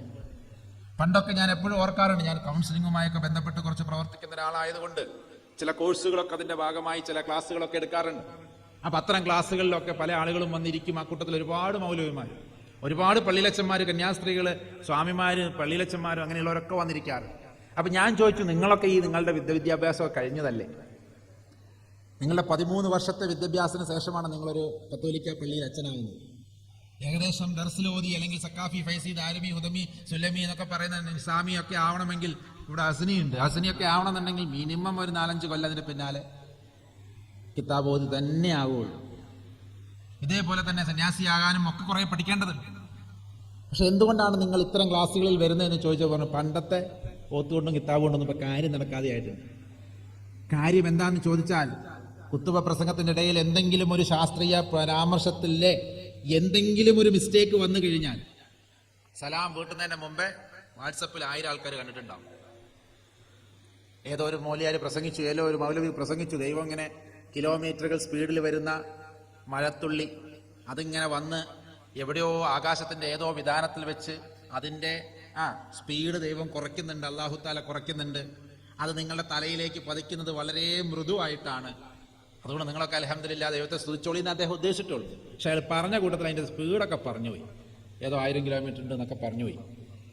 ഇത് പറഞ്ഞ് പുറത്തിറങ്ങി സലാം വീട്ടുന്നതിന് മുമ്പേ ഇതിനെക്കുറിച്ചുള്ള പരാമർശങ്ങളും ട്രോളുകളും ഒക്കെ ഇറങ്ങിയിട്ട് എനിക്ക് തോന്നുന്നു ആ മഞ്ചം പിന്നെ തൊള്ളവർക്കാൻ ഒരു വഴിയില്ല. അല്ല, ആ വയറു ജീവിതങ്ങൾ അവസാനിപ്പിച്ചിട്ടുണ്ടാവും. എനിക്ക് ആരാന്ന് അറിയില്ല കേട്ടോ, ഇരിക്കുന്ന മനുഷ്യനെ അതുപോലെ നമുക്കറിയില്ല. ഒന്ന് ആലോചിച്ച് നോക്ക്, കൊല വിളിക്കുകയാണ്. ഈ പറയുന്ന മതപുരോഹിതന്മാരുടെ ഉദ്ദേശം ഇവിടെ ശാസ്ത്രം പഠിപ്പിക്കലല്ല. എന്റെയും ഉദ്ദേശം ഇവിടെ ശാസ്ത്രം പഠിപ്പിക്കലല്ല. ഖുറാനും ബൈബിളും ഗീതയും ഒന്നും ശാസ്ത്രം പഠിപ്പിക്കാൻ ഉണ്ടാക്കിയതല്ല. ശാസ്ത്രീയമായ സത്യങ്ങൾ അതിൽ കണ്ടേക്കാം. മനുഷ്യനെ സംസ്കരിക്കുക എന്ന ലക്ഷ്യത്തിലാണ് എല്ലാ വേദഗ്രന്ഥങ്ങളും എല്ലാ മതഗ്രന്ഥങ്ങളും മതവ്യവസ്ഥകളും ഇവിടെ ഉണ്ടാക്കിയിരിക്കുന്നത്. ആര് പറഞ്ഞു നിങ്ങളോട് അതിൽ ശാസ്ത്രീയ സത്യങ്ങൾ അന്വേഷിക്കാൻ? ഭൂമി ഉരുണ്ടതാണെന്ന് നോക്കാൻ നിങ്ങളോട് ഖുറാനിൽ പറഞ്ഞിട്ടുണ്ടോ? ഞാനെങ്കിലും അല്ലെങ്കിൽ നിങ്ങൾക്ക് വല്ലതും നിങ്ങൾക്ക് തോന്നുന്നത് എന്താ വരുന്നിട്ടാണെന്നല്ലേ? നിങ്ങൾക്കറിയാവുന്ന ഒരു 100-200 കിലോമീറ്റർ ഉരുണ്ടാലും പരന്നാലും നിങ്ങൾക്ക് എന്താ ഖേദം? എന്നിട്ട് അന്വേഷിക്കുക, ഖുറാനിൽ ഉരുണ്ടതാണോ പരന്നതാണോ പച്ച വിരിപ്പ് പോലെയാണോ മഞ്ഞ വിരിപ്പ് പോലെ വിരിപ്പ് പോലെ എന്ന് പറഞ്ഞിട്ടുണ്ട്. വിരിപ്പ് പോലെ തോന്നുന്നതേ പറയാൻ പറ്റുള്ളൂ. അല്ലെങ്കിൽ ബൈബിളിൽ ഉരുണ്ടതാണോ? ബൈബിളിൽ ഇത് കണ്ടുപിടിച്ചിട്ടുണ്ടോ? വണ്ടീനെ കുറിച്ച് പരാമർശമുണ്ടോ? മൈക്കിനെ കുറിച്ച് പരാമർശമുണ്ടോ? ഉണ്ടാവാതിരിക്കാം. നമ്മൾ മനസ്സിലാക്കണം, മതത്തെ ഹൈജാക്ക് ചെയ്യുന്നവർ ഇട്ടുകൊടുത്ത ചോദ്യങ്ങളുടെ മുമ്പിൽ നമ്മൾ കൊത്തി. ഇന്നിപ്പോൾ ഞങ്ങൾ മുബാറക്കിന്റെ വീട്ടിൽ, ജ്യേഷ്ഠന്റെ വീട്ടിൽ, മുനീർ ഖാന്റെ വീട്ടിലല്ലേ അല്ലേ, മുനീറല്ലേ, മുനീറിന്റെ വീട്ടിൽ, പുതിയ വീട്ടിൽ താമസിക്കുന്ന സമയത്ത് കൂടെയുള്ളവരൊക്കെ പോയി. എൻ്റെ 2 മക്കളുണ്ടായിരുന്നു. ഒരാൾ കുറച്ച് നാളെ ജോലിയുള്ളതുകൊണ്ട് നേരത്തെ പോയി. അവരും കൂടി അവിടെ മീൻ പിടിക്കുന്നുണ്ട്. തൊട്ടത് അവിടെയൊക്കെ പാടമാണ്. അതിൽ ഫാറൂഖൊക്കെ ഉണ്ടായിരുന്നു. ഞാനിങ്ങനെ മൈദയൊക്കെ ഉരുട്ടിയിട്ട് കൊടുക്കും. അപ്പം അത് കൊത്തും. വലിയ വലിയ മീനുകളൊക്കെ ചിലപ്പോൾ ഇവർക്ക് കിട്ടുകയുണ്ടായി. ഈ പരിപാടിയാണ്. മതത്തിലേക്ക് പലതും ഇട്ട് തരികയാണ്. നമ്മളവിടെ കയറി കൊത്തും. കൊത്തിയാൽ പിന്നെ രക്ഷയില്ല.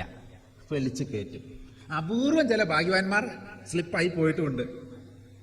അങ്ങനെ സ്ലിപ്പായി പോയവർക്ക് ദൈവത്തിന് അൽഹംദുലില്ലാ എന്ന് പറയും, അല്ലാണ്ടെന്താ. പക്ഷെ ആ വേദന കുറച്ചാൽ ഉണ്ടാവും കേട്ടോ, കീറിയിട്ടാ പോയിരിക്കുന്നത്. മതം കൊത്തരുത്, ഈ വക യുക്തി സമ്പ്രദായങ്ങളിലേക്ക് നമ്മൾ പോകരുത്. അതുകൊണ്ട് ഇത് കേൾക്കുന്ന പല ആളുകളും ഉണ്ടാവും. യുക്തിപരമായിട്ടല്ല ദൈവത്തെ സമീപിക്കേണ്ടത്.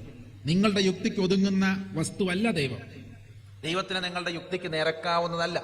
നിങ്ങളുടെ എല്ലാ യുക്തികൾക്കും അപ്പുറമാണ്. അല്ലാഹു നൂറ് സമാവാത്തി വല അറുള്ളൂ എന്നൊക്കെ പറഞ്ഞതിന്റെ അർത്ഥം എന്താ? ഈ നിങ്ങളുടെ ഈ പ്രകാശം തന്നെ നിങ്ങൾക്ക് ഭയങ്കര ബുദ്ധിമുട്ടല്ലേ? ഇതൊന്ന് കറണ്ട് അടിച്ചാൽ തീർന്നില്ലേ? ഒരാൾ നിന്ന് കത്തൂലേ? നിങ്ങളുടെ ഈ നിസാര ഇലക്ട്രിസിറ്റി, അങ്ങനെ എത്ര വലിയ ഇലക്ട്രിസിറ്റികൾ ഉണ്ടാക്കിയ, എത്ര വലിയ സൂര്യൻ, ഒരു സൂര്യന്റെ അടുത്ത് ഒരു കുറച്ച് കിലോമീറ്റർ ഒന്ന് കയറി നോക്കണം, ഒരു പരിധി കഴിഞ്ഞാൽ കരിഞ്ഞു വീഴും. അങ്ങനെ എത്ര സൂര്യന്മാരുണ്ടെന്ന് ആർക്കറിയാം? ഈ കണ്ട പ്രപഞ്ചം മുഴുവൻ ഉണ്ടാക്കി വെച്ച ഈ വലിയ മഹാപ്രഭയെ നിങ്ങളുടെ ചെറിയ ബുദ്ധി വെച്ചൊന്നും അളക്കാൻ ശ്രമിക്കരുത്. പക്ഷെ നമ്മളെ പഠിപ്പിക്കുന്നത് ഇന്നതാണ്. സിലബസുകളിൽ പോലും മാറ്റം വന്നു. മതവിദ്യാഭ്യാസം, ഞാൻ ഇന്നലെ വിചാരിക്കുകയായിരുന്നു, ഈ മതവിദ്യാഭ്യാസം കൊടുക്കുന്ന ആളുകളെയൊക്കെ ഒന്ന് വിളിച്ചു കൂട്ടണം. അത് കത്തോലിക്ക പുരോഹിതന്മാരാകട്ടെ, സൺഡേ സ്കൂളിൽ പഠിപ്പിക്കുന്നവരാകട്ടെ, APK സുന്നി വിഭാഗത്തിൽപ്പെട്ട ആരും തന്നെ ആകട്ടെ, മദ്രസയിൽ പഠിപ്പിക്കുന്ന ഹെഡ് മാസ്റ്റർമാരെ അല്ലെങ്കിൽ അതിന് നേതൃത്വം കൊടുക്കുന്നവരെയൊക്കെ ഒന്ന്, അതേമാതിരി വേദപാഠശാലകൾ നടത്തുന്ന ആളുകളെയൊക്കെ ഒന്ന് വിളിച്ചു കൂട്ടിയിട്ട് പറയണം, നിങ്ങൾ ഉണ്ടാക്കുന്ന സിലബസിൽ നിങ്ങളുടെ മതത്തിലുള്ളത് മാത്രം മതി. അതിലേക്ക് യുക്തിയും ശാസ്ത്രവും ഒന്നും കൊണ്ടുവരാൻ ഹൈടെക് ആക്കാൻ നോക്കണ്ട. ഞാനൊരു ഹൈടെക് മദ്രസയുടെ ഉദ്ഘാടനം നടത്തി നമ്മുടെ കോഴിക്കോട് ജില്ലയിൽ. എനിക്ക് വളരെ സന്തോഷം തോന്നി. കാരണം AC റൂമൊക്കെയാണ് കുട്ടികൾക്ക് രാവിലെ മദ്രസ. AC സ്മാർട്ട് റൂം, ഇങ്ങനെ സ്വിച്ച് ഇട്ടാക്കത്തുന്ന മറ്റു കാര്യങ്ങൾ, ഇങ്ങനെ ഒരുപാട് കാര്യങ്ങൾ അവിടെ ഉണ്ട്. ഒരർത്ഥത്തിൽ എനിക്ക് വിഷമവും തോന്നി. ഞാനതവിടെ തുറന്ന് പറയുകയും ചെയ്തു. അവർക്കൊക്കെ ഇഷ്ടമാകുകയും ചെയ്തു. ഞാൻ പറഞ്ഞു, ഒരു കാലത്ത് മൂട്ടയും കൊതുവൊക്കെ കുത്തി പഠിച്ച ആ ഒരു സമ്പ്രദായത്തിൽ നിന്ന് ലഭിച്ച നന്മയൊന്നും ഒരു പക്ഷേ ഈ AC സമ്പ്രദായത്തിൽ ലഭിച്ചോളാൻ സാധ്യതയില്ല. സൂക്ഷിക്കണം. പുസ്തകത്തിന്റെ കാലത്തൊക്കെ ഒരു പക്ഷേ മൂട്ടയും കൊതുവൊക്കെ ചൊറി കുത്തി പഠിക്കാൻ തന്നെ ഒരു പ്രയോഗമുണ്ട് അല്ലേ? ദർസിൽ കൂടെ പഠിക്കുമ്പോൾ കുട്ടികൾക്കൊക്കെ ചൊറി വരും. അങ്ങനെ ചൊറി കുത്തി പഠിക്കുമ്പോൾ ഉണ്ടാകുന്ന ഒരു സുഖം ഇന്നത്തെ ACയിൽ ചിലപ്പോൾ ഈ മദ്രസകളും വേദപാഠശാലകളും അല്ലെങ്കിൽ സൺഡേ സ്കൂളുകൾ മന്ദിരങ്ങളും ഒക്കെ ഹൈടെക് ആക്കുന്നതോട് കിട്ടുന്നില്ല. അതിനൊക്കെ ഇംഗ്ലീഷ് മീഡിയം സ്കൂളുകളുണ്ടല്ലോ. ഇവിടെയാണ് മതത്തിൽ പെടുന്നവരെ പെടുത്തുന്നതിന് വേണ്ടി ഇത്തരം ചിന്തകളാണ്. അല്ലാണ്ട് ഒരാളും ഒന്നും നമ്മൾ ആക്രമിക്കില്ല. ഇസ്ലാമിനെ ആക്രമിക്കാൻ മറ്റു മതങ്ങളെ ഇവിടെ ചട്ടം കെട്ടിയിട്ടില്ല. ഹിന്ദുക്കളെ ആക്രമിക്കാൻ മറ്റു മതക്കാർക്ക് ഇവിടെ വേറെ ഫണ്ടുകൾ ലഭിക്കുന്നില്ല. അല്ലെങ്കിൽ ക്രിസ്തു മതത്തെ ഇല്ലാതെയാക്കാൻ മറ്റു മതക്കാർക്ക് ആർക്കും കൊട്ടേഷൻ കൊടുക്കപ്പെട്ടിട്ടില്ല. പക്ഷെ ആർക്ക് കൊട്ടേഷൻ കൊടുക്കപ്പെട്ടിട്ടുണ്ട്? അവനവന്റെ ഉള്ളിലുള്ളവർക്ക് തന്നെ കൊടുക്കപ്പെട്ടിട്ടുണ്ട് എന്നുള്ളത് ഇത് വാങ്ങിയവർ പോലും മനസ്സിലാക്കിയിട്ടില്ല എന്നുള്ള ചതിയാണ് ഇവിടെ ഞാൻ പറയുന്നത്. ഇതൊരു ചതിയാണ്. അറിഞ്ഞു ചെയ്യുന്നത് ചതിയല്ല, ഗുണ്ടായിസം എന്നാ പറയും. ഞാനിപ്പോൾ അവനോട് ഗുണ്ടായിസം കാണിക്കുന്ന എടാ മറ്റവനെ വിളിച്ച്, അത് ഗുണ്ടായിസമാണ്. പക്ഷെ അവൻ പോലും അറിയാതെ അവന്റെ കിഡ്നി വരെ അടിച്ചു മാറ്റി പോകുന്നതിനെയാണ് എന്ത് പറയുന്നത്? ചതി. അത് അവൻ പോലും അറിയില്ല. നാളെ 2 ദിവസം കഴിഞ്ഞ് ഉറക്കോർ നോക്കുമ്പോൾ ഇവിടെ ഒരു ഓട്ട, എന്ത് പറ്റിയാവും? ആശുപത്രി ചെന്ന് സ്കാൻ ചെയ്യുമ്പോൾ കിഡ്നി ഇല്ല. ആരും കൊണ്ടുപോയി ഇതിനാണ് ചതി എന്ന് പറയുന്നത്. നമ്മുടെയൊക്കെ അന്തസത്തയെ, മതങ്ങളുടെ അന്തസത്തയെ ചോർത്തിയെടുക്കാൻ നമ്മിൽ തന്നെ യുക്തിപരമായി ചിന്തിക്കുന്ന ചിന്താ പദ്ധതികളുള്ള ചില ആളുകളെ സൃഷ്ടിച്ചു എന്നതാണ് അവരുടെ ഏറ്റവും വലിയ കഴിവ്. ഇത് തുറന്ന് പറയണമെങ്കിൽ നമ്മളൊക്കെ ഒന്നിച്ചിരിക്കണം. അല്ലാണ്ട് സ്വാമിയുടെ വിഷയം അമ്പലത്തിൽ മാത്രം പറഞ്ഞതുകൊണ്ട് ഇതിനൊരു പരിഹാരമാകുന്നില്ല. സ്വാമി ഇത്തരം ഇസ്ലാമിക വേദികളിലും വന്നുകൊണ്ട് നിങ്ങളോട് നിങ്ങളുടെ ഭാഷയിൽ സംവദിക്കാനുള്ള അവസരം നിങ്ങൾ എനിക്ക് തരണം. അതേപോലെ തന്നെ നിങ്ങളുടെ ആളുകളും അവിടെയും വരണം. അപ്പോഴാണ് നമ്മളൊക്കെ ഒരേ രീതിയിൽ പറ്റിക്കപ്പെട്ടവരാണെന്ന് നമുക്ക് തിരിച്ചറിവ്. നമ്മൾ ഒന്നിച്ചാൽ ഈ തിരിച്ചറിവുണ്ടാകും. ഈ തിരിച്ചറിവുണ്ടായാൽ നമ്മളതിന് കൂട്ടായ പരിഹാരം കാണും. ഇത് ഇഷ്ടല്ല. അതുകൊണ്ട് ഹിന്ദുക്കൾ എത്രയും പെട്ടെന്ന് ഹിന്ദുക്കൾ മാത്രമായി ജീവിപ്പിക്കുക. അവര് ഇസ്ലാമിനെ നോക്കരുത്, ചിരിക്കരുത്, വേദി പങ്കിടരുത്, അവരുടെ പരിപാടിക്ക് പോകരുത്, ഖുർആൻ ആയത്ത് കാണാപ്പാടം പഠിക്കരുത്, രാവിലത്തെ പ്രാർത്ഥനയുടെ ഭാഗമായി ഒരു സ്വാമി സൂറത്തുൽ ഫാത്തിഹ ഓതാൻ പാടില്ല എന്നൊക്കെ തന്നെയാണ് അവരുടെ ഇഷ്ടം. അതാണ് അവരുടെ ഇഷ്ടം. അതിപ്പോ എന്തിനാ എന്നോട് ചോദിച്ചിട്ടുണ്ട്, എന്തേ ഹിന്ദു മതത്തിലെ ശ്ലോകങ്ങളൊന്നും ഇല്ലാഞ്ഞിട്ട് അപ്പോൾ രാവിലെ സൂറത്തുൽ ഫാത്തിഹ എന്ന് ഓതുന്നത്? ഞാൻ പറഞ്ഞു അതെൻ്റെ ഇഷ്ടം, എൻ്റെ അമ്മ പഠിപ്പിച്ചതാണ്, എൻ്റെ അമ്മയോട് കൂടിയുള്ള വസിയത്താണത്. അമ്മ മരിക്കുന്നവരെയും അത് ചൊല്ലിയിരുന്നു. അതെൻ്റെ ഇഷ്ടമാണ്, എനിക്കതിൽ ഇഷ്ടമുണ്ട്, അതിൽ ഗുണമുണ്ട്, മറ്റില്ല എന്നതല്ല അതിൻ്റെ അർത്ഥം. അതേപോലെ തന്നെ ഏതെങ്കിലും ഒരു ശ്ലോകം ഒരു മൗലവി ചൊല്ലുകയോ പറയുകയോ ചെയ്തു കഴിഞ്ഞാൽ അത് ശിർക്കായി എന്ന് വ്യാഖ്യാനിക്കുന്നവരുടെ മനസ്സാണ് അവരുടെ ആയുധം. അറിയോ, ഒരുപാട് മൗലവിമാരുമായിട്ട് ഞങ്ങൾ പല വേദികളിലും പങ്കെടുക്കാറുണ്ട്. ചില സ്ഥലത്തൊക്കെ ഞാൻ ഖുർആനും ആയത്തും ചൊല്ലി അങ്ങനെ വ്യാഖ്യാനിച്ചിട്ട് പ്രസംഗം നിർത്തുമ്പോൾ അടുത്ത ആള് മഹാഭാരതവും ഭാഗവതവും ഉപനിഷത്തും ഒക്കെ ചൊല്ലിക്കൊണ്ട് നന്നായി പ്രസംഗിക്കുന്നത് കേൾക്കാറുണ്ട്. പക്ഷെ ഇതെല്ലാം കേട്ട് ആരോടെങ്കിലും ചോദിച്ചാൽ മൗലിയാരെ കാര്യം പോക്കാം. കാരണം എന്താ? മുപ്പര് ഷിർക്കിലായിപ്പോയി, കുഫറായിപ്പോയി. കാരണം എന്താ? ശ്ലോകം ചൊല്ലിപ്പോയി. അങ്ങനെയാണ് ഇപ്പൊ ഞാനും ഞങ്ങളെന്ന് ഷിർക്കിൽപ്പെട്ടു അല്ലേ? ഇങ്ങനെയുള്ള ചിന്തകൾ നമ്മുടെ ഉള്ളിലേക്ക് വന്ന് കൊടുത്തു. ഇതാണ് ഇവിടുത്തെ പ്രശ്നം. ഇവിടെയാണ് മതത്തെ മതം കൊണ്ട് ഇല്ലാതെയാക്കാൻ ആ സോഷ്യൽ എഞ്ചിനീയറിംഗിന് വേണ്ടി വിചാരിക്കുന്ന ആളുകളുടെ വിജയം ഇവിടെയാണ്. ഇനി നിങ്ങൾ തീരുമാനിക്കണം ആര് വിജയിക്കണം. മതമാണോ വിജയിക്കേണ്ടത്? മതത്തിലൂടെ നമ്മുടെ പ്രവാചകന്മാരാണോ വിജയിക്കേണ്ടത്? നമ്മുടെ വേദഗ്രന്ഥങ്ങളാണോ ഇവിടെ വിജയിക്കേണ്ടത്?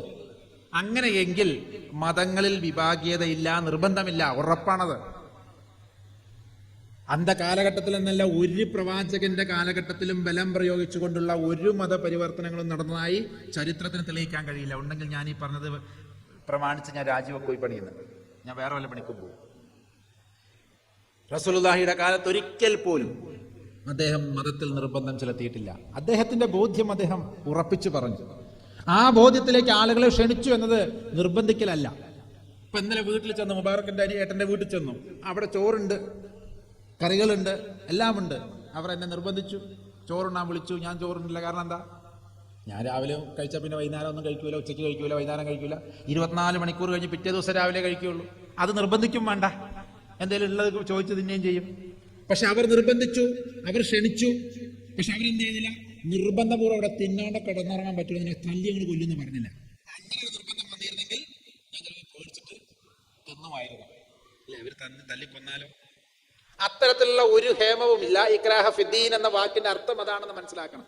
അതിന്റെ അർത്ഥം പ്രബോധനം വേണ്ട, മറ്റുള്ളവരെ ദീനിലേക്ക് വിളിക്കേണ്ട, അതൊന്നും അല്ല. മുബാറക്കിന്റെ വീട്ടിൽ, ജ്യേഷ്ഠന്റെ വീട്ടിൽ ചോറുണ്ടെങ്കിൽ എന്നോട് ചോറുണ്ടെന്നോ എന്ന് ചോദിക്കുന്ന ഒരു മര്യാദയുണ്ട്. നല്ലതാണ്, നല്ല കറിയാണ്, ആലപ്പുഴയുടെ കറിയാണ്, നല്ല അരിയാണ്, കുട്ടനാട്ടിലെ അരിയാണ് എന്നൊക്കെ പറഞ്ഞ് എന്നെ എന്ത് ചെയ്യാം? പ്രേരിപ്പിക്കാം. പക്ഷെ തിന്നാണ്ടെങ്ങാനും ഇവിടെ നിന്ന് കഴിഞ്ഞാൽ അടിച്ചതിനെ കൊല്ലുന്ന കളയും, മര്യാദയ്ക്ക് തിന്നിട്ട് കിടക്കുന്ന ആ ഭാഷയല്ല മതപ്രബോധനം എന്ന് പറയുന്നത്. പക്ഷെ അങ്ങനെ ആക്കിയെടുത്തത് ആരാണ്? അങ്ങനെ ആക്കിയെടുത്തവരുടെ കൂട്ടത്തിൽ നമ്മൾ പെടുന്നുണ്ടോ? ഒരു മതത്തിലും അത് പറയുന്നില്ല. ഉള്ളത് എന്തൊക്കെ മെനു ഉണ്ടെന്ന് പറയാൻ നമുക്കൊക്കെ അധികാരമുണ്ട്. അവർ പറഞ്ഞു കേട്ടോ, എല്ലാ കാര്യങ്ങളൊക്കെ നല്ലതല്ല, പുതിയ പുതിയ കാര്യങ്ങളൊക്കെ പറഞ്ഞു, ഇന്ന കൂട്ടാനുകളൊക്കെ ഉണ്ട്, കഴിക്കണമെങ്കിൽ കഴിച്ചോളി എന്ന് പറഞ്ഞു. അവരവരുടെ കടമ നിറവേറ്റി. ഞാനതിൽ പെട്ടില്ല. ഞാൻ രാവിലെ കഴിച്ചില്ല, കാരണം എനിക്ക് ശീലമില്ല. വൈകുന്നേരം അങ്ങനെ കഴിച്ചു കഴിഞ്ഞാൽ കുറേ വർഷങ്ങൾക്കായി വൈകുന്നേരമൊക്കെ ഭക്ഷണം കഴിച്ചിട്ട്. അതുകൊണ്ട് പ്രത്യേകിച്ച് സന്ധ്യ അസ്തമിച്ച് കഴിഞ്ഞാൽ ഒന്നും തിന്നൂല. എന്നാലും അവരുടെ സ്നേഹത്തിന്റെ മുമ്പിൽ ഒരു ഗ്ലാസ് ചായയും അണ്ടിപ്പരിപ്പും മുന്തിരി പിന്നെ ബദാമൊക്കെ തിന്നു. എന്തെങ്കിലും അവർ ആദ്യമായിട്ട് വരികയല്ലേ ഇങ്ങനെ ഒന്ന് സൽക്കരിക്കണ്ടേ എന്ന കൂട്ടത്തിന്. ഇത് തന്നെയാണ് മതത്തിന്റെയും വിഷയത്തിൽ. അതുകൊണ്ട് ലാ ഇക്രാഹ ഫിദ്ദീൻ എന്ന് പറയുന്നത് കേൾക്കുമ്പോൾ നിങ്ങൾ വിഷമിക്കരുത്. അള്ളാഹുവിന്റെ പ്രവാചകനോട് ഖുർആൻ പ്രഖ്യാപിച്ചത്, അല്ലെങ്കിൽ അള്ളാഹു പ്രഖ്യാപിച്ചത് തന്നെയാണ്. ഒന്നിനും നിർബന്ധം വെക്കരുത്. അതുണ്ടെങ്കിലേ അത് നടക്കുകയുള്ളൂ എന്ന് പറയരുത്. യേശുവിന്റെ കാര്യത്തിലും ഇതുണ്ടായിരുന്നു. ഒരു കാര്യത്തിലേക്കും അദ്ദേഹം ആരെയും നിർബന്ധിച്ചിട്ടില്ല. ഏത് മതമാണ് ആരെയും നിർബന്ധിച്ചിട്ടുള്ളത്? മതം പറയുന്നത് ഇതാണ്: ദൈവത്തോളം, ദൈവത്തിന് തുല്യരായി, അല്ലെങ്കിൽ ദൈവത്തിന്റെ ഖലീഫമാരായി, ദൈവികതയ്ക്ക് തുല്യമായി നിങ്ങൾ മാറിക്കഴിഞ്ഞാൽ, ദൈവത്തിന്റെ പ്രതിനിധികളായി നിങ്ങൾ മാറിക്കഴിഞ്ഞു കഴിഞ്ഞാൽ, അതുകൊണ്ട് ലോകത്തിന് ഗുണകരമായ അത് സംഭവിക്കും. അദ്ദീനു നസീഹ എന്നതിന്റെ വാക്കിന്റെ അർത്ഥമൊക്കെ നമ്മൾ രാവിലെ തൊട്ട് വൈകുന്നേരം വരെ ചിന്തിക്കണം. അത് മാത്രമായിട്ട് ഒരു വയൽ പരിപാടി നടത്താൻ ഞാൻ തീരുമാനിച്ചിട്ടുണ്ട്. എന്താ പരിപാടി? അദ്ദീനു നസീഹ, വയൽ പ്രോഗ്രാം ബൈ സ്വാമി ആത്മദാസ്യമി ധർമ്മഭാഷ ഒന്ന് വെക്കണമെന്നുണ്ട്. അത് മാത്രം, വേറെ ഒന്നും പറയില്ല. എങ്ങനെയാണ് ദീൻ ഗുണകാംക്ഷയുള്ളതായി മാറുന്നത്? ഇന്ന് പലപ്പോഴും ദീൻ ഗുണകാംക്ഷയല്ല എന്ന് നമ്മളെ കൊണ്ട് തന്നെ പറയിപ്പിക്കുന്ന ഈ ഒരു പരിപാടിയിൽ പെട്ടുപോയവരാണ് നമ്മൾ. വല്ലാത്തൊരു അവസ്ഥയാണത്. രണ്ട് ഗ്രൂപ്പുകൾ തമ്മിൽ അടിപിടി കൂടുമ്പോൾ മാറി നിന്ന് മറ്റു ഗ്രൂപ്പ് ചോദിക്കുക, കണ്ട ഈ അടി, സുജൂദിൽ പോകുന്നവന്റെ തലക്കടി, സുജൂദിൽ എഴുന്നേറ്റ് ഓടുന്നവന് വേറെ അടി, പോലീസ്, പട്ടാളം, മഠങ്ങളിൽ അടി ഇടി, പള്ളികളിൽ കേസ്, കോടതി, അച്ഛന്മാർ തമ്മിലുള്ള വഴക്ക്, വിവാദങ്ങൾ, ഭൂമി വിവാദം. അതേ വിഭാഗത്തിൽപ്പെട്ട ആളുകൾ തന്നെ അതേ വിഭാഗത്തിൽപ്പെട്ട നേതൃത്വത്തിനെതിരെ കോടതിയിൽ കേസ്. ഇതൊക്കെ കാണുമ്പോൾ ആരാ കൈയടിക്കുന്നത്? ഇത് കേൾക്കുന്ന ഇവിടെയൊന്നും അല്ലാത്ത ദൂരത്തിൽ ഇരിക്കുന്നവരൊക്കെ ഒന്ന് ചിന്തിക്കുക. നിങ്ങളുടെ ജാതിയോ മതോ എന്തോ ആയിക്കോട്ടെ, ഇതിന്റെ ലക്ഷണങ്ങൾ നിങ്ങളുടെ മതത്തിലുണ്ട്. ഇന്ന് കേരളത്തിലെ എല്ലാ വിഭാഗങ്ങളുടെ ഇടയിലും ഇത് വ്യാപിച്ചു. നാം ഒന്നിച്ച് നമുക്കൊന്ന് തിരിച്ചു പോകണം. ഏതിലേക്ക്? അവനവന്റെ മതത്തിന്റെ നന്മയിലേക്ക്. റസൂലുള്ളാഹിയുടെ റസൂലുള്ളാഹിനെ മനസ്സിലാക്കുന്നിടത്ത് നമ്മൾ യുക്തിയൊന്നും പ്രയോഗിക്കരുത്. മതത്തെ മനസ്സിലാക്കുന്നിടത്ത് യുക്തിയില്ല. ദൈവത്തെ മനസ്സിലാക്കുന്നതിൽ യുക്തിയൊന്നുമില്ല. ദൈവം എനിക്ക് ഹൃദയപരമായ ഒരു ഘടകമാണ്. ഞാൻ എപ്പോഴും വിചാരിക്കാറുണ്ട്, വൈകുന്നേരം കിടന്നുറങ്ങുന്ന സമയത്ത് ഞാനിങ്ങനെ ദൈവികമായ ആ ഒരു മഹത്വത്തിനൊക്കെ ഇങ്ങനെ ഓർത്ത്, ഈശ്വരന്റെ ആ ഒരു എന്താ പറയുക, വൈഭവം എന്നൊക്കെ ഞങ്ങൾ പറയാം, അതിൻ്റെ ആ ഒരു ജലാത്വം എന്നൊക്കെ പറയുന്ന ആ ഒരു മഹിമ ഉണ്ടല്ലോ, അതൊക്കെ ഇങ്ങനെ ധ്യാനിച്ച് അവിടെ ഉറങ്ങിപ്പോകും. അപ്പൊ ഒരു സുഖ. വേറെന്താ ഓർക്കാനുള്ളത് ഞങ്ങൾക്കൊക്കെ? ഈ സുഖത്തിന് എന്ത് യുക്തിയാണ് എനിക്ക് പറയാനുള്ള? ഒരു യുക്തിയില്ല. അങ്ങനെ ചിന്തിച്ചാൽ വല്ല എന്താ യുക്തിയൊന്നുമില്ല. യുക്തി കൊണ്ട് പറ്റൂല. ഇവിടെയാണ് ധർമ്മം, ഞാൻ നേരത്തെ സൂചിപ്പിച്ചതുപോലെ, ഗുണകാംക്ഷയുള്ളതായി ധർമ്മോ രക്ഷതിത രക്ഷിത എന്ന് പറയുന്ന അവസ്ഥയിലേക്ക് ധർമ്മത്തെ ആചരിക്കുന്നവന് ധർമ്മം തിരിച്ചും രക്ഷിക്കുന്നു എന്നതിന്റെ അർത്ഥം എന്താ? ദീനു നസീഹ. ദീൻ ഗുണകാംക്ഷയുള്ളതാണ്, ധർമ്മം ഗുണകാംക്ഷയുള്ളതാണ്. ഇന്ന് നമ്മൾ പലപ്പോഴും മുറുകെ പിടിച്ചിരിക്കുന്നത് പലപ്പോഴും ഗുണകാംക്ഷ ഇല്ല എന്ന് മാത്രമല്ല, സമൂഹത്തിന് മൊത്തം ദോഷകരമായി ഭാവിക്കുന്ന രീതിയിലേക്ക്, മൊത്തം ദീനിനെ പറയിപ്പിക്കുന്നതായ രീതിയിലേക്ക്. അതുകൊണ്ട് ഒന്ന് മാറ്റി ചിന്തിക്കേണ്ടതുണ്ട്. ദൈവിക വിഷയങ്ങളെ ദൈവം അവതരിപ്പിച്ചതിനപ്പുറം നമുക്ക് പറയാൻ അധികാരമില്ല. നമ്മൾ ഖലീഫമാരാണെന്നുണ്ടെങ്കിൽ നമ്മൾ ദൈവത്തിന്റെ പ്രതിനിധികളാണ്. ഈ ഭൂമിയിൽ ദൈവത്തിന്റെ പ്രതിനിധികളാണ് ലോകത്തിലെ മനുഷ്യരെന്ന് പല വേദഗ്രന്ഥങ്ങളിലും ഞാൻ കണ്ടിട്ടുണ്ട്. യേശു പറഞ്ഞിട്ടുണ്ട്, പിതാവായ ദൈവത്തിനെ ആരും ഒരു നാളും കണ്ടിട്ടില്ല. എന്നാൽ മനുഷ്യപുത്രൻ എന്ന് പറഞ്ഞാൽ ആരാ? നിങ്ങളൊക്കെ ഓരോരുത്തർ, നിങ്ങൾ മനുഷ്യന്റെ പുത്രന്മാരല്ലേ? അതെ, അല്ല, ഇവര് മാത്രമല്ല കേട്ടോ, നിങ്ങളൊക്കെ മനുഷ്യപുത്രന്മാരും പുത്രിമാരുമാണ് ദൈവത്തിനെ ഇവിടെ മറ്റുള്ളവരുടെ മുമ്പിൽ പരിചയപ്പെടുത്തി കൊടുക്കേണ്ടത്. അതിനാണ് മനുഷ്യപുത്രൻ വന്നിരിക്കുന്നത് എന്ന് അദ്ദേഹം പറഞ്ഞതിന്റെ അർത്ഥം പലപ്പോഴും മനസ്സിലാക്കി. ഇനി വന്നിട്ടുണ്ടെങ്കിൽ തന്നെ ഇവരൊക്കെ മനുഷ്യരൂപത്തിലാണ് വന്നിട്ടുള്ളത്. ഏത് ദൈവം അവതരിച്ചു എന്ന് പറഞ്ഞാൽ ഒക്കത്തിന് മനുഷ്യന്റെ രൂപം. ഇന്ന് വേറൊരു രൂപത്തിലുള്ള ഒരു പ്രവാചകനെയും നമ്മൾ കണ്ടിട്ടില്ല. ഉള്ളതെല്ലാം മനുഷ്യനുമായി ബന്ധപ്പെട്ട് മനുഷ്യനെ പോലെ ചിന്തിക്കുകയും മനുഷ്യനെ പോലെ ഈ ഭൂമിയിലേക്ക് വരികയും മനുഷ്യനെ പോലെ ഈ ഭൂമിയിൽ ജീവിക്കുകയും ചെയ്തവരാണ്. അതുകൊണ്ട് നമ്മളൊന്ന് ഒന്നിച്ചിരുന്ന് ചിന്തിച്ച് മനസ്സിലാക്കണം. നമ്മുടെ മതം പ്രസക്തമാക്കാൻ നമുക്കാണ് ദൈവം അതിനെ ഏൽപ്പിച്ചിരിക്കുന്നത് എന്നുള്ളൊരു ബോധം നമുക്കുണ്ടാവണം. അതുകൊണ്ട് നമ്മുടെ ഗ്രന്ഥങ്ങളെ ഒന്ന് റീതിങ്കിങ് അല്ലെങ്കിൽ റീഡിങ്, പുനർവായനയ്ക്ക് നമ്മളൊന്ന് പാത്രീഭവിക്കണം, അല്ലെങ്കിൽ ഒന്നും കൂടി പുനർവായന നടത്തി തുടങ്ങണം. ദൈവവുമായുള്ള എൻ്റെ ബന്ധത്തെക്കുറിച്ച് ഒരു പുനർവിചിന്തനം ഉണ്ടാവണമെന്നാണ്. ഇന്ന് ദൈവം സത്യത്തിൽ നമുക്കൊക്കെ ആരാ? നാട്ടുകാരോട് ചോദിച്ചാൽ വിശ്വാസമുണ്ടെന്ന് പറയാനല്ലാതെ ഹൃദയത്തിൽ നിന്റെ തൊണ്ടക്കുഴിയേക്കാൾ ഞാൻ നിനക്ക് സമീപസ്ഥനായിരിക്കുന്നു എന്ന് സൂറത്തുൽ ബഖറ. ആ തൊണ്ടക്കുഴിയേക്കാൾ അടുത്ത് എന്ന് പറഞ്ഞാൽ എത്രത്തോളം അടുത്തു? തൊണ്ടക്കുഴി എനിക്ക് എത്ര അടുത്താണ്? ഞാൻ എവിടെയാണാവോ? അപ്പൊ പിന്നെ എന്നെക്കാളും അടുത്ത് നിൽക്കുന്ന, അതിനേക്കാൾ നിന്റെ പ്രാണനേക്കാൾ അടുത്ത് നിൽക്കുന്ന ആ ദൈവിക വ്യവസ്ഥയെ എത്ര പേര് അനുഭവ തലത്തിൽ മനസ്സിലാക്കുന്നുണ്ട്? അനുഭവ തലത്തിൽ മനസ്സിലാക്കുന്നതിന് പകരം നമ്മൾക്ക് തന്നിരിക്കുന്ന മതപരമായ എക്സർസൈസ് എന്താ? ദൈവത്തിന് തലകൊണ്ട് മനസ്സിലാക്കാൻ. എങ്ങനെ മനസ്സിലാകും? അക്ഷരം അറിയാത്ത ഒരാളെ കൊണ്ട് സംഗതികൾ ഇത്രയും ചെയ്യിപ്പിച്ചു എന്നതിൽ എന്ത് യുക്തിയുള്ളത്? ഇതിനൊന്നും യുക്തിപരമായ മറുപടിയൊന്നുമില്ല. അലിഫ് എന്നൊരു വാചകം, ഒരു വാക്കാണ് ലോകത്തിലെ ഏറ്റവും സിമ്പിൾ അക്ഷരം. ലോകത്തിലെ ഏറ്റവും സിമ്പിൾ അക്ഷരം ഏതാ? ആദ്യത്തെ അക്ഷരം. ഇംഗ്ലീഷിൽ ഏന്ന് എഴുതണമെങ്കിൽ ഇങ്ങോട്ടിട്ട് പിന്നെ വെട്ടുവിടണം. മലയാളത്തിൽ ആന്ന് എഴുതണമെങ്കിൽ ഇല്ലേ എന്തൊരു ബുദ്ധിമുട്ടാ. ആ എഴുതി വരുമ്പോഴേക്കും. പക്ഷെ അറബിയിൽ ഏറ്റവും സിമ്പിൾ ഒരു വര, ഒരു കുതിരക്ക് പോലും അലിഫ് എന്ന് എഴുതാം, പശുവിന് അലിഫ് എന്ന് എഴുതാം, കാലൊന്ന് തോണ്ടിയാൽ മതി. ഒരു മൃഗത്തിന് പോലും എഴുതാവുന്ന അത്രയും സിമ്പിൾ വാക്കാണ് അലിഫ്, ആദ്യ അക്ഷരം. ആ അലിഫ് എന്താണെന്ന് പോലും അതിന് മേലെയും താഴെയും എന്താ പറയുക, സദ്ദും മദ്ദും കിസ്റവും പുള്ളിയൊക്കെ ഇട്ട് കഴിഞ്ഞാൽ എന്താണെന്ന് പോലും തിരിച്ചറിയാൻ കഴിയാത്ത ഒരു നിരക്ഷര കക്ഷിയായ ഒരു പ്രവാചകനെയാണ് ഇക്കണ്ട വിജ്ഞാനങ്ങൾ മുഴുവനും നൽകി ഈ ലോകത്തിലേക്ക് അയച്ചു എന്നുള്ളതിൽ എന്ത് യുക്തിയാണുള്ളത്? അതിൽ യുക്തികൾ അന്വേഷിക്കേണ്ട, അത് ദൈവിക പദ്ധതിയാണെന്ന് അംഗീകരിച്ചാൽ മതി. ഇങ്ങനെ ഓരോ കാര്യത്തിലും ഇത് ദൈവികത പദ്ധതിയാണെന്ന് പറഞ്ഞ് ചോദ്യോത്തരങ്ങളില്ലാതെ സ്വീകരിക്കപ്പെടുമ്പോഴാണ് മതം പ്രസക്തമാകുന്നത്. അങ്ങനെ മതം പ്രസക്തമായെങ്കിൽ മാത്രമേ കാരുണ്യ പ്രവർത്തനങ്ങൾക്ക് പ്രസക്തിയുള്ളൂ. ഇല്ലെങ്കിൽ ഇവിടെ ആരോ നേരത്തെ സൂചിപ്പിച്ച പോലെ പ്രഭാഷകൻ, എനിക്ക് തോന്നുന്നത് സ്വാഗതം അല്ല, അതിന്റെ ഫസ്റ്റ് സ്വാഗതം പറഞ്ഞ ആള് പറഞ്ഞതുപോലെ ഇവിടെ ട്രസ്റ്റുകൾക്ക് കുഴപ്പങ്ങളൊന്നുമില്ല, അല്ലെങ്കിൽ ട്രസ്റ്റിന്റെ എണ്ണത്തിന് ഇവിടെ ഒരു കുറവുമില്ല. ഇഷ്ടംപോലെ ട്രസ്റ്റ് രജിസ്റ്റർ ചെയ്യപ്പെടുന്നു. പക്ഷെ എന്തായിരിക്കണം മതപരമായി നിൽക്കുന്ന ആത്മീയതയുമായി ബന്ധപ്പെട്ട് നിൽക്കുന്ന ഈ ട്രസ്റ്റിന്റെ വ്യത്യാസം എന്തായിരിക്കണം? ഇവിടെയാണ് ഇതുമായി ബന്ധപ്പെട്ട ഉസ്താദിനെയൊക്കെ നമ്മളൊന്ന് സ്മരിക്കേണ്ടത്. ഷെയ്ഖുനെ നമ്മളൊന്ന് മനസ്സിലാക്കണം. എന്താണ് ഗുരുവിൻ്റെ റോള്?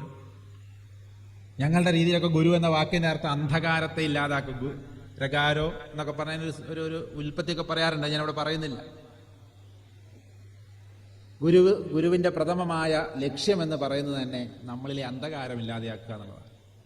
അതായത് യുക്തിയാണ് ഇവിടുത്തെ അന്ധകാരം. സത്യത്തിൽ ഒരുപാട് യുക്തിയിലേക്ക് പോകരുത്. ദൈവമേ, എനിക്ക് ആ യുക്തി ഒന്ന് കുറച്ച് തന്നുകൊണ്ട് നിന്നോടുള്ള സ്നേഹം വർദ്ധിപ്പിക്കാൻ അതിന് ചിലപ്പോൾ എനിക്ക് ഗുരുവിനെ സേവിക്കേണ്ടി വരും, ഗുരു പറഞ്ഞത് കേൾക്കേണ്ടി വരും. ഗുരു വേണ്ടാന്നാ പണ്ടൊക്കെ എങ്ങനെ ഉണ്ടായിരുന്നു? ഞാൻ നേരത്തെ പറഞ്ഞല്ലോ, മൂല്യന്മാരോടും അച്ഛന്മാരോടും കന്യാസ്ത്രീകളൊക്കെ ഞാൻ ചോദിക്കും, നിങ്ങൾ എന്തിനാ കോഴ്സിന് വരണമെന്ന് ചോദിക്കാൻ പറയും. പണ്ടൊക്കെ ഞങ്ങൾ പറഞ്ഞാൽ കേട്ടിരുന്നു, അവിടെ ഇരിക്കും, ഏത് വലിയ മുതലാളിയാണെങ്കിലും മിണ്ടരുത് എന്ന് പറഞ്ഞാൽ മിണ്ടാതെ ആലിമ പറഞ്ഞതാണ്, മൗലിയാർ പറഞ്ഞതാണ്, മൗലവി പറഞ്ഞതാണ്, ഖത്തീബ് പറഞ്ഞതാണ്, ഇടവക അച്ഛൻ പറഞ്ഞതാണ്, മെത്രാൻ പറഞ്ഞതാണ് എന്ന് പറഞ്ഞാൽ കേൾക്കുന്ന ആളുകളുടെ എണ്ണം കൂടുതലായിരുന്നു. ഇന്ന് ആദ്യം പറയും, നിങ്ങൾ അങ്ങനെ പറയുമെന്നുണ്ടെങ്കിൽ നാളെ മുതൽ നിങ്ങൾക്ക് ഇവിടെ, നാളെയല്ല അടുത്ത ബാങ്ക് മുതൽ നിങ്ങൾക്ക് ഇവിടെ ജോലിയില്ല, പിരിച്ചട് വിടും, നമുക്ക് പറ്റുന്ന ആളെ കൊണ്ടുവരും, നമ്മൾ വീട് പട്ടിണിയാകും, അതോടുകൂടി നിങ്ങൾ പറഞ്ഞാൽ അത് നടത്തിക്കോളിയാൽ അല്ലേ? ഇങ്ങനെ ഒരു അവസ്ഥയിലേക്ക് ഇതൊരു പള്ളിപ്പണിയാക്കി നമ്മൾ മാറ്റിയെടുത്തു. ആര്? സത്യം പറയാൻ അവർക്ക് നമ്മൾ കൂച്ചുവിലങ്ങുകൾ ഇട്ടു.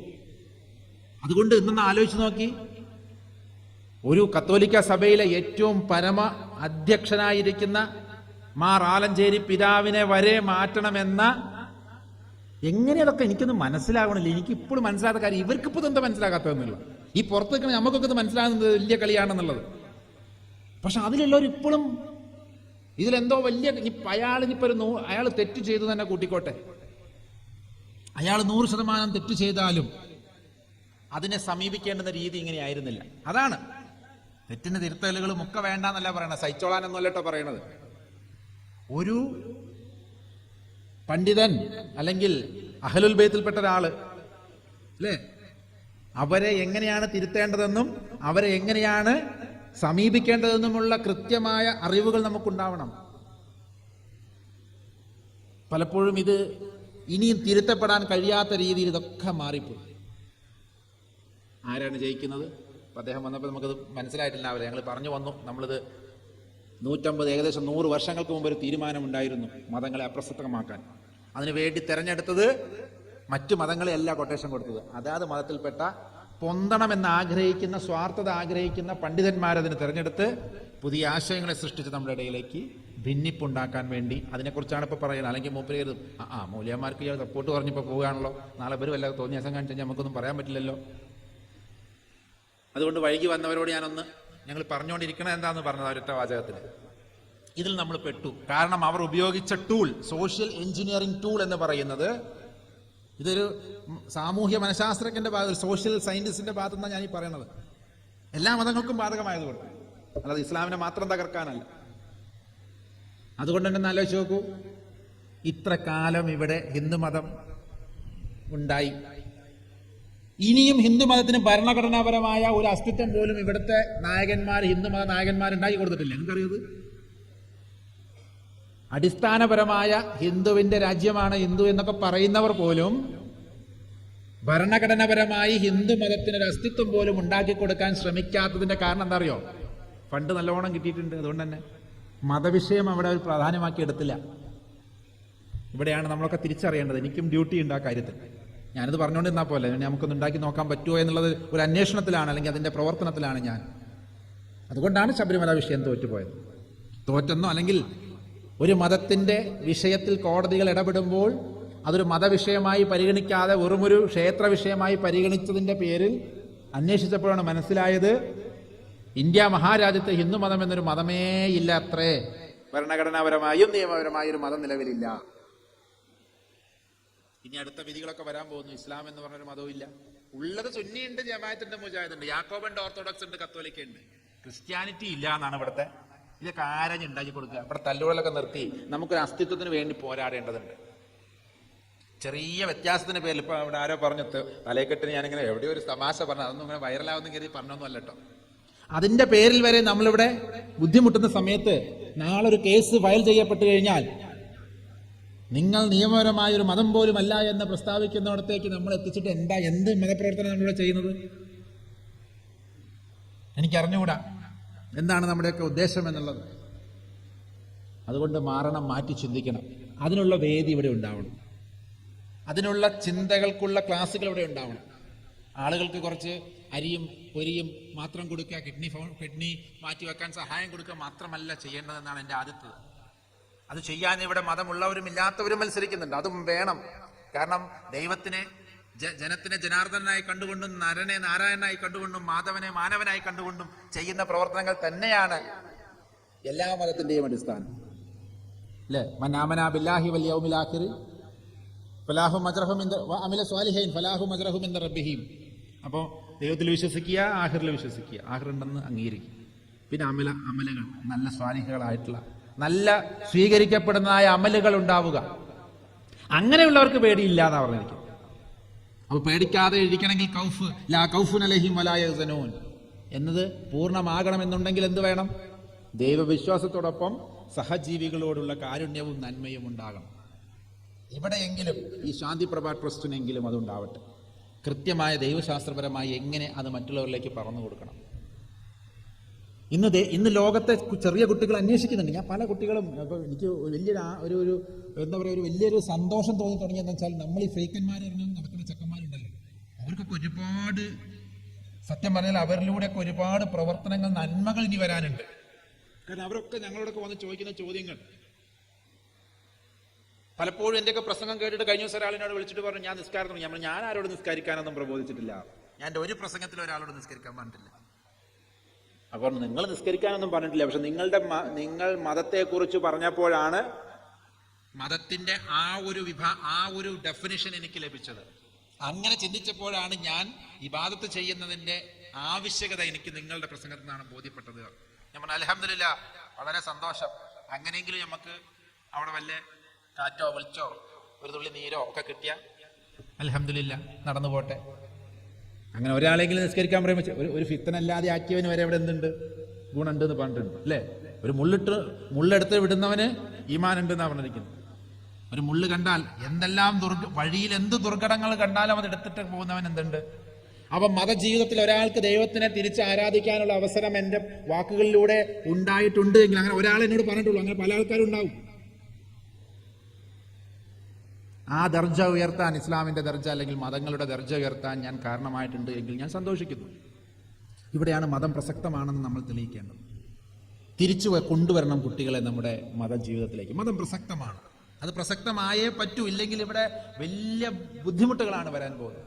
ഇപ്പൊ തന്നെ ഞാൻ ഇന്നലെ രാവിലെ ഓച്ചിറയിൽ അൻവാറുൽ മുസ്ലിം സംഘത്തിന്റെ അവരുടെ സന്നദ്ധ പ്രവർത്തനവും അല്ലെങ്കിൽ അവരുമായി ബന്ധപ്പെട്ട് ഒരു സമൂഹ വിവാഹത്തിലെ മുഖ്യ പ്രഭാഷകനായിട്ട് ഞാനായിരുന്നു ഉണ്ടായിരുന്നു. അവിടെ കിഡ്നി ഫൗണ്ടേഷനും കിഡ്നിയുടെ കാര്യങ്ങളൊക്കെ പറഞ്ഞപ്പോൾ ഞാനിങ്ങനെ ആലോചിച്ചു, എന്താ ഈ കിഡ്നീൻ്റെ സൂക്കട് ഇങ്ങനെ കൂടിക്കൊണ്ടിരിക്കുന്നത്?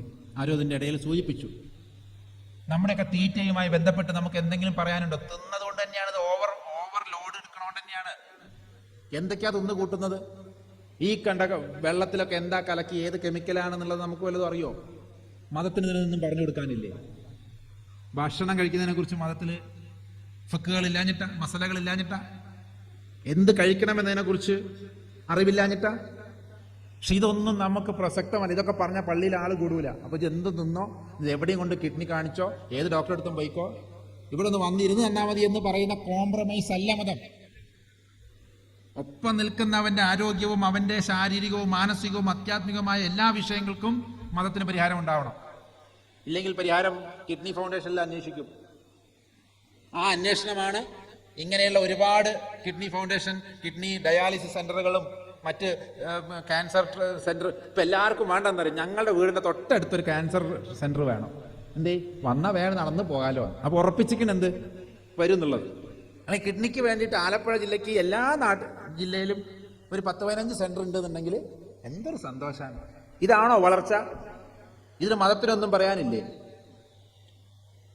എന്തിനാണ് നോമ്പ് എന്ന് പറയുന്ന വ്രതങ്ങൾ പറഞ്ഞു വെച്ചിരിക്കുന്നത്? ആഹാരവുമായി മനുഷ്യന്റെ ആ ബന്ധത്തെക്കുറിച്ച് അതിനൊരു ഫുൾ സ്റ്റോപ്പ് ഇടയ്ക്കെങ്കിലൊക്കെ ഒന്ന് ഇടേണ്ടതുണ്ട്. എന്നിട്ട് ഏറ്റവും കൂടുതൽ ഒരു കാരക്ക കൊണ്ടും വെള്ളം കൊണ്ടും ആയിരുന്നു റസൂലുള്ളാഹി സ്വല്ലല്ലാഹു അലൈഹി വസല്ലമ തങ്ങൾ നോമ്പ് തുറന്നിരുന്നത് എന്ന് പണ്ട് മുതലേ ഞാൻ കേട്ടിട്ടുണ്ട്. പക്ഷെ ഇപ്രാവശ്യം ഈ വർഷത്തെ നോമ്പ് മുഴുവൻ ഞാൻ നോക്കി. ഇടയ്ക്ക് എല്ലാ കൊല്ലം നോക്കാറുണ്ട്. പക്ഷെ ഇക്കൊല്ലം വളരെ അധികം നോമ്പ് നോക്കി. വളരെ സുഖമല്ല, കാരണം രാവിലെ തിന്നുള്ളൂ. അത് രാവിലെ 9:30 തിന്നണമെന്നുള്ളത് സുബൈ വാങ്ങിൻ്റെ മുമ്പ് തിന്നണം. പിന്നെ വെള്ളം കുടിക്കണ്ട. വൈകുന്നേരം ഒരൊറ്റ കാരക്ക കൊണ്ടും ഒരു കവിള് സംസം, അത് അജ്വാൻ എന്ന് പറഞ്ഞ കാരക്ക, അജ്വ എന്ന് പറയുന്ന കാരക്ക എനിക്കൊരു ഉസ്താദ് കൊണ്ടു തന്നുകൊണ്ട് നബിയുടെ കൈ കൊണ്ട് വെച്ചുണ്ടാക്കിയ മരത്തിൽ നിന്നുള്ളതാണ് ആ അജ്വ എന്ന് പറയുന്ന കാരക്ക. ഒരൊറ്റ കാരക്കയുടെ പകുതി മതി. പിന്നീട് ഒരു ഭക്ഷണം കഴിക്കില്ല.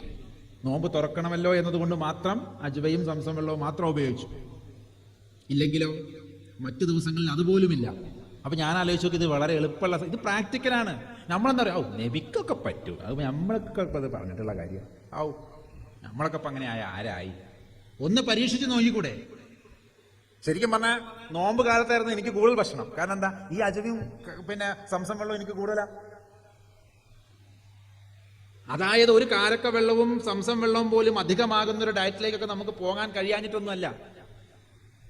റസൂലുള്ളാഹിയുടെ സുന്നത്ത് പറഞ്ഞാൽ എന്താണാവല്ലേ? മൂപ്പര് പറഞ്ഞാൽ നേരെ എതിര് പോകാന്നുള്ള കാള പൊരിച്ചതും കാരക്ക മുക്കി പൊരിച്ചതും കാരക്ക കിടത്തി പൊരിച്ചതും മരത്തി പൊരിച്ചതും പഴം മുങ്ങിപ്പൊരിഞ്ഞതും മുങ്ങാതെ പൊരിച്ചതൊക്കെയാ. അള്ളാഹു ആയല്ലോ, ഞാനൊന്നും പറയണില്ല, നിങ്ങൾ പിന്നെ അതിനുള്ള മസലൊക്കെ ഉണ്ടായിക്കോളി. എവിടെയോ മതം അപ്രസക്തമാണെന്നുള്ള ശക്തമായ വാദം എനിക്കുണ്ട്. ആ മതം അപ്രസക്തമാക്കാൻ നിയോഗിക്കപ്പെട്ടവരുടെ കൂട്ടത്തിൽ ഞങ്ങളെ പെടുത്തരുതേ എന്ന് പ്രാർത്ഥിക്കുക. സിറാത്തുൽ മുസ്തഖീം, നിന്നാൽ ശപിക്കപ്പെട്ടവരുടെ മാർഗത്തിലല്ല, നിന്റെ കോപത്തിനിരയായവരുടെ മാർഗത്തിലല്ല, നിന്നാൽ പുകഴ്ത്തപ്പെട്ടവരുടെയും നിന്റെ സത്യമാർഗത്തിൽപ്പെട്ടവരുടെയും ഒക്കെ മാർഗത്തിലാണ്. നമുക്കൊക്കെ എന്ത് വല്ല ഉറപ്പും കിട്ടിയിരിക്കണോ ഈ കാര്യത്തിൽ? NOC വല്ലവർക്കും പൂർണ്ണമായും കിട്ടിയിട്ടുണ്ടോ? നിങ്ങളൊക്കെ അതിൽ അയക്കണം എന്നുള്ളത്? അങ്ങനെ ആയിരുന്നു എന്നുണ്ടെങ്കിൽ സൂറത്തുൽ ഫാത്തിഹ പിന്നെ ചൊല്ലാൻ പാടില്ല. ഉറപ്പ് കിട്ടിയില്ലെങ്കിൽ ഞാൻ ഈ നിമിഷപ്പണം എന്നിട്ട് ലാ ഇലാഹ ഇല്ലല്ലാഹ് മുഹമ്മദ് റസൂലുള്ളാഹ് പള്ളി എനിക്ക് മുഴുവനായിട്ട് കിട്ടുന്നുണ്ടെങ്കിൽ പിന്നെ ഞാൻ അടുത്ത നിസ്കാരത്തിൽ എന്നോട് പറയാൻ പാടുണ്ടോ ഈ സിറാത്തുൽ മുസ്തഖീം എന്ന് പ്രാർത്ഥന ചൊല്ലാൻ 17 പ്രാവശ്യം വീണ്ടും ഞാൻ ചൊല്ലണം? അതിന്റെ അർത്ഥം എന്താ? തൗഫീഖും ഹിദായത്തും പൂർണ്ണമാക്കപ്പെടേണ്ടതുണ്ട്. അങ്ങനെ വൺ ടൈം ഒരൊറ്റ അടവിൽ കിട്ടുന്ന സാധനമൊന്നും അല്ലത്. ഇതിങ്ങനെ ദിവസടവാ. അതിൻ്റെ ഒരു പരിപൂർണത വരേണ്ടതുണ്ട്. അതുകൊണ്ട് ഓരോ നിമിഷവും പ്രാർത്ഥിക്കണം. ഏത് തരം വിശ്വാസമുണ്ടായാലും വേണ്ടിയില്ല, ദൈവമേ നിന്റെ മുമ്പിൽ പ്രീതി കണ്ടെത്തിയവരുടെ കൂട്ടത്തിൽ എന്നെ ആക്കണമേ. എൻ്റെ ഒരു പ്രവൃത്തിയും നിന്റെ പ്രീതിയിൽ നിന്ന് എന്നെ തള്ളിക്കളയുന്ന രീതിയിൽ ആവരുതേ എന്ന് പ്രാർത്ഥിക്കാൻ നമ്മൾ പഠിച്ചാൽ ഓരോ ചുവടുവെപ്പിലും. ചില സമയത്തൊക്കെ എൻ്റെ മോനുമായിട്ട് മോൻ എന്ന് പറഞ്ഞാൽ മുരീദുമായിട്ട് ഇങ്ങനെ നല്ല സ്പീഡിൽ വണ്ടി ഓടിക്കും. നല്ല ഡ്രൈവറാണ്. ചിലപ്പോൾ ഈ മണി നിർത്തുക അറിയും. അപ്പോൾ നല്ല റോഡൊക്കെ കാണുമ്പോൾ അപ്പോൾ നോക്കുമ്പോൾ വല്ല കല്ലൊക്കെ എടുത്തിട്ടാണ് ഞാൻ പിന്നിക്കൊക്കെ നടക്കും. ഓ നിങ്ങൾക്ക് വേറെ പണിയുണ്ടോ? ഞാൻ എടുത്തില്ലെങ്കിൽ പിന്നെ ആരെടുത്തിടും?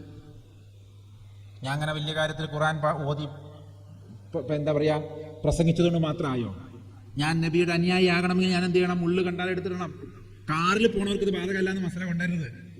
കാറിൽ പോയാലും കല്ല് കണ്ടാൽ ഓൻ ഓടിക്കുകയാണ്, ഓനിത് കാണുന്നില്ല. കാണുന്നത് ആരാ? ഈ റോട്ടിൽ കൂടെ നോക്കണം ഞാനാണ്. അത് കണ്ടിട്ട് അതിൽ എടുത്തിടാണ്ട് മുന്നോട്ട് പോയാൽ എൻ്റെ ഇഖ്ലാസ് പൂർണ്ണമാവില്ല എന്ന് ഞാൻ വിശ്വസിക്കുന്നു. അങ്ങനെ വിശ്വസിക്കുന്നവരുടെ എണ്ണം കൂടുമ്പോൾ മതം പ്രസക്തമാക്കുന്നവരുടെ എണ്ണം കൂടും.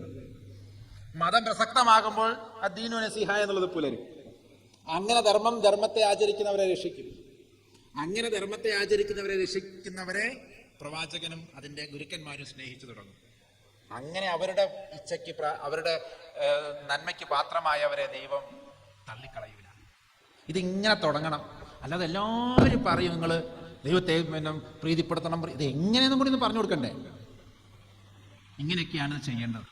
ചെയ്യേണ്ടുന്ന കടമകൾ അത് എത്ര ചെറുതാണെങ്കിലും അതുകൊണ്ട് പ്രതീക്ഷിക്കുന്നതിലും അപ്പുറം ചെയ്തു കൊടുക്കാൻ നമുക്ക് കഴിഞ്ഞാൽ. ഇവിടെ സാറാണ് പറഞ്ഞത് തോന്നുന്നു, രാത്രിയിൽ ഉമർ റളിയല്ലാഹു അൻഹും അബൂബക്കർ സിദ്ദീഖ് റളിയല്ലാഹു അൻഹു ഒക്കെ രാത്രി പോയിട്ട് മത്സരിക്കുകയായിരുന്നു ഒരു വൃദ്ധയെ കുളിപ്പിച്ച്, അല്ലേ? ഇങ്ങനെ മത്സരിക്കുന്നുണ്ടോ നന്മ ചെയ്യാൻ വേണ്ടി? നമ്മൾ ആരാണ് എന്നെക്കാൾ മുമ്പേ ചെന്നുകൊണ്ട് ഈ വൃദ്ധയുടെ പ്രാഥമിക ആവശ്യങ്ങളെല്ലാം നിറവേറ്റിക്കൊടുത്ത ആ വൃദ്ധയെ പോറ്റുന്നത് എന്നറിയാൻ വേണ്ടി ഉമർ ഖത്താബ് റളിയല്ലാഹു അൻഹു കുറേ ദിവസം കാത്തിരിക്കേണ്ടി വന്നു.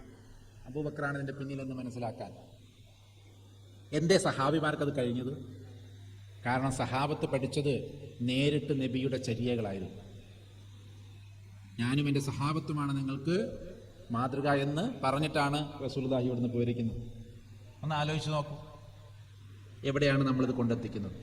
പച്ചയായ മനുഷ്യന്റെ ജീവിത യാഥാർത്ഥ്യങ്ങളോട് ആ യാഥാർത്ഥ്യങ്ങളുടെ മുമ്പിൽ മതങ്ങൾ പ്രസക്തമല്ല. ഇവിടെ ആരോ പറഞ്ഞു, കിഡ്നിയുടെ കാര്യം വരുമ്പോൾ മതം ഒരു പ്രശ്നമല്ല. ഒരു ബ്ലഡിന്റെ ആവശ്യം വരുമ്പോൾ ഓ പോസിറ്റീവ് മുസ്ലിം രക്തം വേണമെന്ന് ആരും പറയാറില്ല. ഓ പോസിറ്റീവ് രക്തം എന്നേ പറയാറുള്ളൂ. പക്ഷെ നമ്മൾ അറിഞ്ഞോ അറിയാതെ പ്രേരിപ്പിക്കുന്നുണ്ട്. അങ്ങനെ ആയി കിട്ടിയാൽ ഒന്നുകൂടി നല്ലതേക്കാരോ, അത് കുറച്ചുകൂടി ഇഹ്ലാസ് കൂടുന്ന ഒരു പരിപാടി. ഓ പോസിറ്റീവ് മുസ്ലിം രക്തമാണെങ്കിൽ അല്ല, അങ്ങനെ ചിന്തിപ്പിക്കുന്നവരും നമ്മുടെ ഇടയിൽ ഉണ്ടെങ്കിൽ തീരുമാനിക്കുക, നമ്മൾ മറുഭാഗത്ത് പെട്ടുപോയി. ഒരു കാലത്ത് ഞാൻ കണ്ടിട്ടുണ്ട്, ഒരു പേപ്പറിൽ ഞാൻ അതിൻ്റെ കട്ടിങ് ഇപ്പോഴും എടുത്തു വെച്ചിട്ടുണ്ട്. എൻ്റെയൊക്കെ ചെറുപ്പകാലത്ത് ഓ പോസിറ്റീവ് കിഡ്നി ആവശ്യമുണ്ട്, മുസ്ലിം കിഡ്നി ആവശ്യമുണ്ട്. ഞാൻ എഴുതിയ എഡിറ്റർക്ക്, ഇനി മേലാൽ നിങ്ങളുടെ പത്രത്തിൽ ജാതി തിരിച്ചുള്ള അവയവങ്ങൾക്കുള്ള പരസ്യം കൊടുക്കുന്നതിൽ നിങ്ങൾ ശ്രദ്ധിക്കണം. ഏതായാലും അൽഹംദുലില്ലാ അതിനുശേഷം ആ പരസ്യം അങ്ങനെ പിന്നീട് വന്നിട്ടില്ല. വരുമ്പോ പറഞ്ഞോട്ടെ, നമുക്ക് സന്തോഷം പറയാം. പക്ഷേ പത്രത്തിൽ കൊടുക്കുക ഓ പോസിറ്റീവ് മുസ്ലിം കിഡ്നി ആവശ്യമുണ്ട്, അങ്ങനെ കിഡ്നി ഉണ്ടോ അറിഞ്ഞൂടാ. ഇവിടെ നമ്പൂതിരിന്റെ ഹൃദയം അല്ലേ വെച്ചു പിടിപ്പിച്ചത് നേരെ തിരിച്ചും പശുവിനെ തിന്നുന്ന അല്ലെങ്കിൽ ബീഫ് മാത്രം കഴിച്ചിരുന്ന ഒരാളുടെ ഹൃദയമാണ് നമ്പൂതിരിയുടെ ഹൃദയമായി മാറിയത് അല്ലേ. അവിടെയൊന്നും വിശ്വാസങ്ങളും ഒന്നും പ്രശ്നമായില്ല. ഇവിടേക്കാണ് നമ്മളിന്ന് തീരുമാനിക്കേണ്ടത്. അധികം സമയം ഞാൻ എടുക്കുന്നില്ല, ഏകദേശം 1 മണിക്കൂറെങ്കിലും അല്ലേ. മുഖ്യ പ്രഭാഷണം എന്ന് പറയുമ്പോൾ പത്രികകളൊക്കെ ഉണ്ടാവണമല്ലോ, അതുകൊണ്ട് കുറച്ച് അധിക പ്രസംഗത്തിലേക്ക് പോയി എന്ന് മാത്രം. പറയുന്നത് വളരെ വിഷമത്തോടു കൂടി. അതുകൊണ്ടാണ് ഞാൻ വലിയ പ്രാസംഗികനാണെന്നൊന്നും എനിക്ക് തോന്നിയിട്ടില്ല. നേരത്തെ പറഞ്ഞ പോലെ മീഡിയകളിലൊന്നും നമ്മൾ പ്രസിദ്ധപ്പെടുത്താനും പോകാറില്ല. പക്ഷെ മനുഷ്യനെ സ്നേഹിച്ചുകൊണ്ട്, ദൈവത്തെ സ്നേഹിച്ചുകൊണ്ട്, മതത്തെ സ്നേഹിച്ചുകൊണ്ട്, പ്രവാചകരെ സ്നേഹിച്ചുകൊണ്ട് ചില ചിന്തകൾ പറയുകയാണ്. നമ്മളല്ലാണ്ട് ഇത് ദീൻ പൂർണ്ണമാക്കാൻ വേറെ ആരെയും ഏൽപ്പിച്ചിട്ടില്ല. മലക്കുകൾ ഇറങ്ങൂല. പക്ഷിമൃഗാദികളോട് ദീൻ പൂർണ്ണമാക്കാൻ ദൈവം കൽപ്പിച്ചിട്ടില്ല. ഞാൻ അറിഞ്ഞിടത്തോളം മനുഷ്യനാണ് ഇതിനെ ഏൽപ്പിക്കപ്പെടുന്നത്. ഈ മനുഷ്യത്വത്തിന്റെ ആ മനുഷ്യന്റെ ചെളിത്തരം, ചെളിയിൽ നിന്നുണ്ടായവൻ ആ ചെളിയുടെ സ്വഭാവം ഉണ്ടാവും, ആ അശുദ്ധി ഉണ്ടാവും. അത് ദിവസവും നമ്മുടെ ആരാധന എന്ന് പറയുന്ന ആരാധന നമുക്കൊരു യുദ്ധമാണ്, ഒരു ശുദ്ധീകരണം നമുക്ക് യുദ്ധമാണ്. ആരാധന എന്ന് പറയുന്ന ദൈവത്തെ ആരാധിക്കുമ്പോൾ ദൈവത്തിന്റെ ഗുണഗണങ്ങളുടെ വാഴ്ത്തുമ്പോൾ അതിന്റെ അനുഗ്രഹവും നന്മയും ശുദ്ധിയും നമുക്കുണ്ടാകും. അതുകൊണ്ടാണ് ദൈവമേ നീ വലിയവനാകുന്നു എന്ന് പറയുമ്പോൾ ആത്മവിശ്വാസം കൂടുക. അല്ല ദൈവമേ നീ വളരെ ചെറിയവനാണെന്ന് പറഞ്ഞാൽ എന്തൊരു ആത്മവിശ്വാസം അതിലുള്ളത്. ഇപ്പൊ എനിക്ക് എന്നേക്കാൾ പദവിയിൽ ഇരിക്കുന്ന ഒരാളെ കാണുമ്പോഴാണ് ഞാൻ എഴുന്നേറ്റ് നിന്ന് ബഹുമാനിക്കലും അല്ല, അങ്ങനെയൊക്കെയാണ് അല്ലേ. അപ്പൊ നിങ്ങൾ എസ് ഐനെ കാണാൻ പോയി, എസ് ഐന്റെ കസേരയിൽ കയറി കയ്യും കാലം കയറ്റിച്ചവിടെ ഇരിക്കുവോ? എസ് ഐന്റെ കസേരയിൽ കയറിയിട്ട് എന്നപ്പോ ഇരുന്നാവല്ല നിയമപരമായിട്ട് തെറ്റുണ്ടോ അതിൽ? അഡ്വക്കേറ്റ് ഒക്കെ പറയണം. ഇല്ല, ഒരു തെറ്റും പറയാനില്ല. ധാർമ്മികമായി തെറ്റുണ്ടോ അതിൽ? ഒരു കസാര അതിൽ കയറി ഇരുന്നാൽ എന്താ കുഴപ്പം? പക്ഷേ അയാളെ കാണുമ്പോൾ നമ്മൾ എഴുന്നേറ്റ് നിന്ന് ബഹുമാനിക്കുന്നു, സല്യൂട്ട് അടിക്കുന്നു, ഗുഡ് മോർണിംഗ് പറയുന്നു, സലാം പറയുന്നു. അപ്പൊ പിന്നെ നമ്മൾ സലാം പറയുന്നവൻ അല്ലെങ്കിൽ നമ്മൾ ആരാധിക്കുന്നവൻ എങ്ങനെയുള്ളവനായിരിക്കണം? ഏറ്റവും ബൃഹത്തായിട്ടുള്ളവൻ, പരബ്രഹ്മമായിരിക്കണം. അക്ബർ എന്ന വാക്കിലൊക്കെ ബ്രഹ്മം, ബൃഹദിതി ബ്രഹ്മ. എത്രത്തോളം നിങ്ങൾക്ക് വലുത് ചിന്തിക്കാൻ പറ്റുമോ അതിന്റെ ഒക്കെ അപ്പുറത്തുള്ളത് ബൃഹത്താണ് എന്ത് ബ്രഹ്മം. അതാണ് അല്ലാഹു അക്ബർ. അതുകൊണ്ട് സംസ്കൃതത്തിൽ പറയുകയാണെങ്കിൽ അല്ലാഹു അക്ബർ എന്ന് പറയുന്നതിന് പകരം പരബ്രഹ്മം എന്നൊരൊറ്റ വാക്ക് പറഞ്ഞാൽ ആ വാക്കിന് തുല്യമായി. ഇതൊന്നും അറിയാതെ ഇത് നമ്മൾ അങ്ങോട്ടും ഇങ്ങോട്ടും ഇരിക്കുമ്പോഴല്ലേ ഇപ്പൊ ഇത് കേട്ടത്. ഞാനിവിടെ വന്നുകൊണ്ടല്ലേ ഇപ്പൊ നിങ്ങളിത് അറിഞ്ഞത്. ഇത് അറിഞ്ഞു കഴിഞ്ഞാൽ നിങ്ങൾ തമ്മിൽ സ്നേഹിക്കും, നമ്മൾ തമ്മിൽ ഒരു ഐക്യത ഉണ്ടാവും. ഇത് വന്നാൽ ഇവിടെ പല പ്രശ്നങ്ങൾ, പലരുടെയും കച്ചവടം പൂട്ടും, പലവർക്കും ഇതുകൊണ്ട് ഗുണമല്ല. അതുകൊണ്ട് ഇങ്ങനെയുള്ള വേദികൾ ഉണ്ടാവാതിരിക്കാൻ നിങ്ങൾക്കും പ്രഷർ ഉണ്ടാവും, ഇങ്ങനെയുള്ള വേദിയിൽ പോകാതിരിക്കാൻ ഞങ്ങൾക്കും പ്രഷറുണ്ട്. അതുകൊണ്ട് നമ്മളൊന്ന് ഒന്നിക്കേണ്ടതുണ്ട്. ജീവകാരുണ്യ പ്രവർത്തനത്തിലെങ്കിലും നമ്മളൊന്ന് ഒന്നിക്കണം. അതുകൊണ്ട് ഈ ട്രസ്റ്റില് എല്ലാ ആളുകളെയും ഉൾക്കൊള്ളിച്ചിട്ടുണ്ട്. ഇതിന്റെ ഉസ്താദിന്റെ ഒരു നിയമം അല്ലെങ്കിൽ അതിന്റെ കൽപ്പന, അദ്ദേഹത്തിന്റെ ഒരു വസിയത്ത് അങ്ങനെയാണ്. എല്ലാവർക്കും പച്ചയായ മനുഷ്യന്റെ പച്ചയായ യാഥാർത്ഥ്യങ്ങളോട് മതം വെച്ചിട്ടല്ല നമ്മൾ സംവദിക്കേണ്ടത്. മതം ശുദ്ധീകരണത്തിനുള്ള ഉപാധിയാണ്. ആ ശുദ്ധീകരണത്തിലൂടെ വേണം ദൈവത്തെ പ്രീതിപ്പെടുത്താൻ. അത് സഹജീവികളുടെ കാരുണ്യമാകണം. എന്നാലേ അമലുകൾ സ്വീകരിക്കപ്പെടുകയുള്ളൂ. സ്വീകരിക്കപ്പെടുന്ന അമലുകൾ നമ്മളിൽ നിന്ന് വരണം. ഞാൻ എപ്പോഴും പറയാറുണ്ട്, മോശത്തരത്തിന് വേണ്ടി നമുക്ക് കള്ളുപിടിക്കാൻ ഒരാൾക്ക് സൗകര്യം ചെയ്ത് കൊടുക്കാം അല്ലേ, പക്ഷെ അത് സ്വീകരിക്കപ്പെടുന്ന അമലാണെന്ന് എനിക്ക് തോന്നുന്നത്. അമലാന്നൊക്കെ പറയാം. അതുകൊണ്ടാണല്ലോ ഇപ്പോൾ ഇവിടെ ഗവൺമെന്റ് തലത്തിൽ വരെ സൗകര്യങ്ങൾ ചെയ്തു കൊടുക്കുന്നത്. ചില രാജ്യങ്ങളിലൊക്കെ വ്യഭിചാരത്തിന് പോലും ലൈസൻസ് ഒക്കെ ഉള്ളുണ്ട്. അതിൻ്റെ അർത്ഥമൊക്കെ നല്ല പ്രവൃത്തിയായതുകൊണ്ട് ഗുണകരമായ പ്രവൃത്തിയേക്കാളും. പക്ഷേ സ്വീകരിക്കപ്പെടുന്ന സ്വാലിഹായിട്ടുള്ള അമലുകളാണോ എന്ന് എനിക്ക് അറിഞ്ഞൂടാ. ആവരുത്, അതൊന്നും അല്ലല്ലോ. അപ്പൊ അത്തരം പ്രവർത്തികളിൽ നമുക്ക് ഏർപ്പെടാൻ കഴിയട്ടെ എന്നാണ് എനിക്ക് ഈ ഒരു ദിവസത്തിൽ പറയാനുള്ളത്. വളരെ സന്തോഷമുണ്ട്. ആലപ്പുഴയുടെ ഈ വണ്ടാനത്തിൻ്റെ അടുത്ത ഈ ഒരു സ്ഥലത്ത് ഇങ്ങനെ വന്ന് ഈ പറയുന്ന മഹറത്തിൽ അല്ലേ, ഒരു ഹലറത്താണ് ഷാദുലിയ എന്നൊക്കെ പറയുന്നത്. ഏത് ഹലറത്താണെങ്കിലും ഹലറത്ത് എന്ന് പറഞ്ഞതിൻ്റെ അർത്ഥം എനിക്ക് അറിയാലോ. ആ ഹലറത്തിൽ വരാനും പരമ്പരയുടെ കാരുണ്യത്തോടു കൂടി നടക്കുന്ന ഇത്തരം പ്രവർത്തനങ്ങളിൽ ആശംസകൾ അറിയിക്കാനും പ്രഭാഷണം നടത്താനും ഒക്കെ സാധിച്ചതിൽ ഞാൻ വളരെ സന്തോഷിക്കുകയാണ്. ദൈവം നമ്മുടെ ഈ ഒരു പ്രവർത്തികൾ നല്ല പ്രവർത്തികളായി സ്വീകരിക്കട്ടെ. റബ്ബനാ തഖബ്ബൽ മിന്നാ ഇന്നക അന്ത സമീഉൽ അലീം എന്ന് പ്രാർത്ഥിക്കാം അല്ലേ. ഈ ഒരു പ്രവർത്തനങ്ങൾ നമ്മിൽ നിന്ന് സ്വീകരിക്കപ്പെടട്ടെ. ഇബ്രാഹിം നബിയും അദ്ദേഹത്തിൻ്റെ മക്കളും കഅബ പുതുക്കിപ്പണിതിന് ശേഷം റബ്ബിനോട് പ്രാർത്ഥിച്ച പ്രാർത്ഥനയാണത്. ഞങ്ങളുടെ ഈ ഒരു കൊച്ചു പ്രവൃത്തി, ഈ കല്ലൊക്കെ ഒന്ന് നേരെയാക്കി കഅബ ദേവാലയം ഒന്ന് പൂർണ്ണമാക്കിയപ്പോൾ ദൈവമേ ഞങ്ങൾ ഇന്ന് സ്വീകരിക്കണേ ഒരു നല്ല അമലായിട്ട്. അതുകൊണ്ട് നമുക്കറിയാവുന്ന കൊച്ചു കല്ലുകൾ പെറുക്കിക്കൊണ്ട് ചെയ്യുന്ന ഈ ഒരു പ്രവൃത്തി ദൈവം നമ്മിൽ നിന്ന് സ്വീകരിച്ച് നമ്മളെ ധാരാളമായി അനുഗ്രഹിക്കട്ടെ എന്ന് പ്രാർത്ഥിക്കാം.